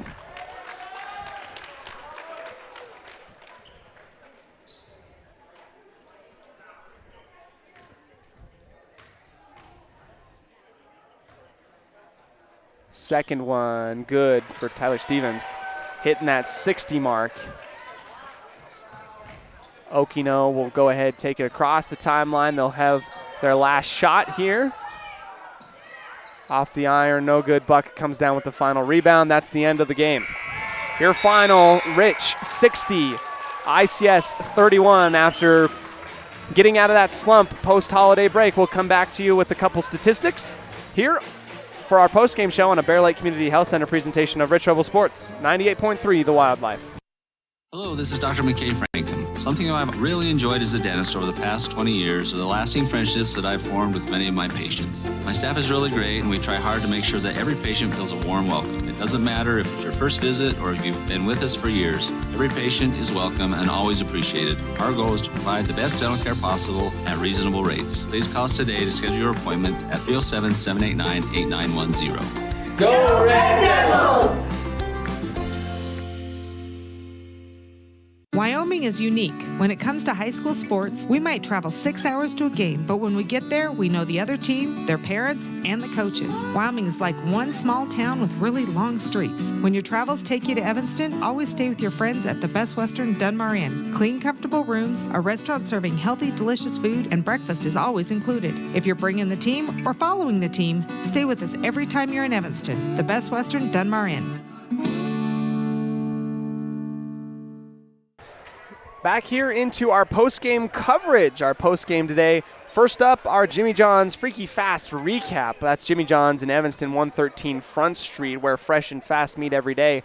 After being close at the very beginning of the first quarter, Rich going on an 11-0 run, I think, to get them out to a pretty substantial lead at the very beginning of the first. You'll have to correct me if I'm wrong, right? It was 20-6 at the end of the first. 20-6. Okay, maybe I was a little bit off. But 20 points in the first quarter is unprecedented. That's unheard of for this Rich Rebel team. And, you know, that trend was pretty exciting to see throughout the entirety of the game. I mean, the first half ending with the Rich Rebels 41 points and a very large lead to milk that into the rest of the second half. They kept the gas. They kept their foot on the gas. All gas, no brakes for the Rich Rebels. And then your final score, 60-31 against ICS. Rob, what really stood out to you on our stat sheet tonight? Well, unfortunately, some of those shots in the fourth quarter maybe dropped their shooting percentage, but they shot lights out that first three quarters when they needed to. 84% is amazing, and 5 of 9 from 3 at that point. That's a complete turnaround from last night. I don't know what happened between last night and tonight, but we got to keep it going. You and me both. Rob, now into our Dr. McKay Frankham precision play of the game. That's Dr. McKay Frankham providing precision family dentistry at affordable prices. Call today for an appointment at 307-789-8910. You know, the one that stands out to me is just, you know, keeps me smiling. A feed out here in the first half in to Carson Muirbrook. As he first checked in. He came away with 6 points and an offensive rebound early on as he first got checked in, and his last points came off of a feed inside and just a smooth, nice little roll spin off of a defender on the right side block up with the left hand here in the paint, and it was just something you love to see. That is our Dr. McKay Frankham precision play of the game. And as for the Town of Garden City player of the game, that's where families play at beautiful Bear Lake. Visit gardencity.ut.us. It's probably hard to keep it away from Hunter Pace, right? Got to give it to Hunter Pace. 4 threes in the game, ended up with 20 points and 6 boards. He was on fire. I wish I could keep track of how many attempts he had, but he was definitely on fire tonight. Absolutely. That is the Town of Garden City player of the game going to Hunter Pace, and he finally got it to work out as he was knocking it down from beyond the arc, inside driving. Everything was working out. Riley Carrillo and him working together in tandem, and finally some Rebels getting some points into the paint. Rob, we're about to ready to sign off here, but what a fun day for basketball and a great day for Rich. It is. I was trying to get an update on the wrestlers, but Mika, Naya, and Riker have not gone yet in the finals in Aberdeen. Few of the wrestlers getting a couple chances to little extra wrestling out in Aberdeen. As for the upcoming events and our update calendar, catch us next week on the 28th of January, girls will be at home against North Summit Varsity starting at 7 o'clock. Boys at Telos, that's 6 o'clock Varsity. We'll keep you updated as to which of those games are going to be broadcast on 98.3 The Wildlife. Keep in mind the boys wrestling divisionals at Bryce Valley happening also on the 28th. And then on the 29th, boys basketball at Mount Vernon. That's in Murray, 6 o'clock Varsity time. Rob, can't thank you enough for being here.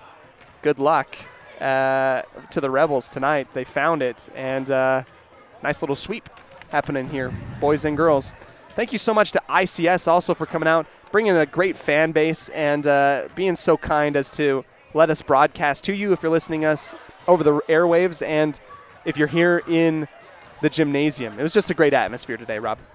It was a great game, and I was impressed. The Rebels, you would think after coming home last night on a long, late night that you would not have a lot of energy, but they flipped the switch somewhere between last night and today. There you go. They made it happen. So that is our sign-off here in Randolph. Final score for the boys, 60, ICS 31, as Rich comes away with a huge victory here at home. Rob, thanks again.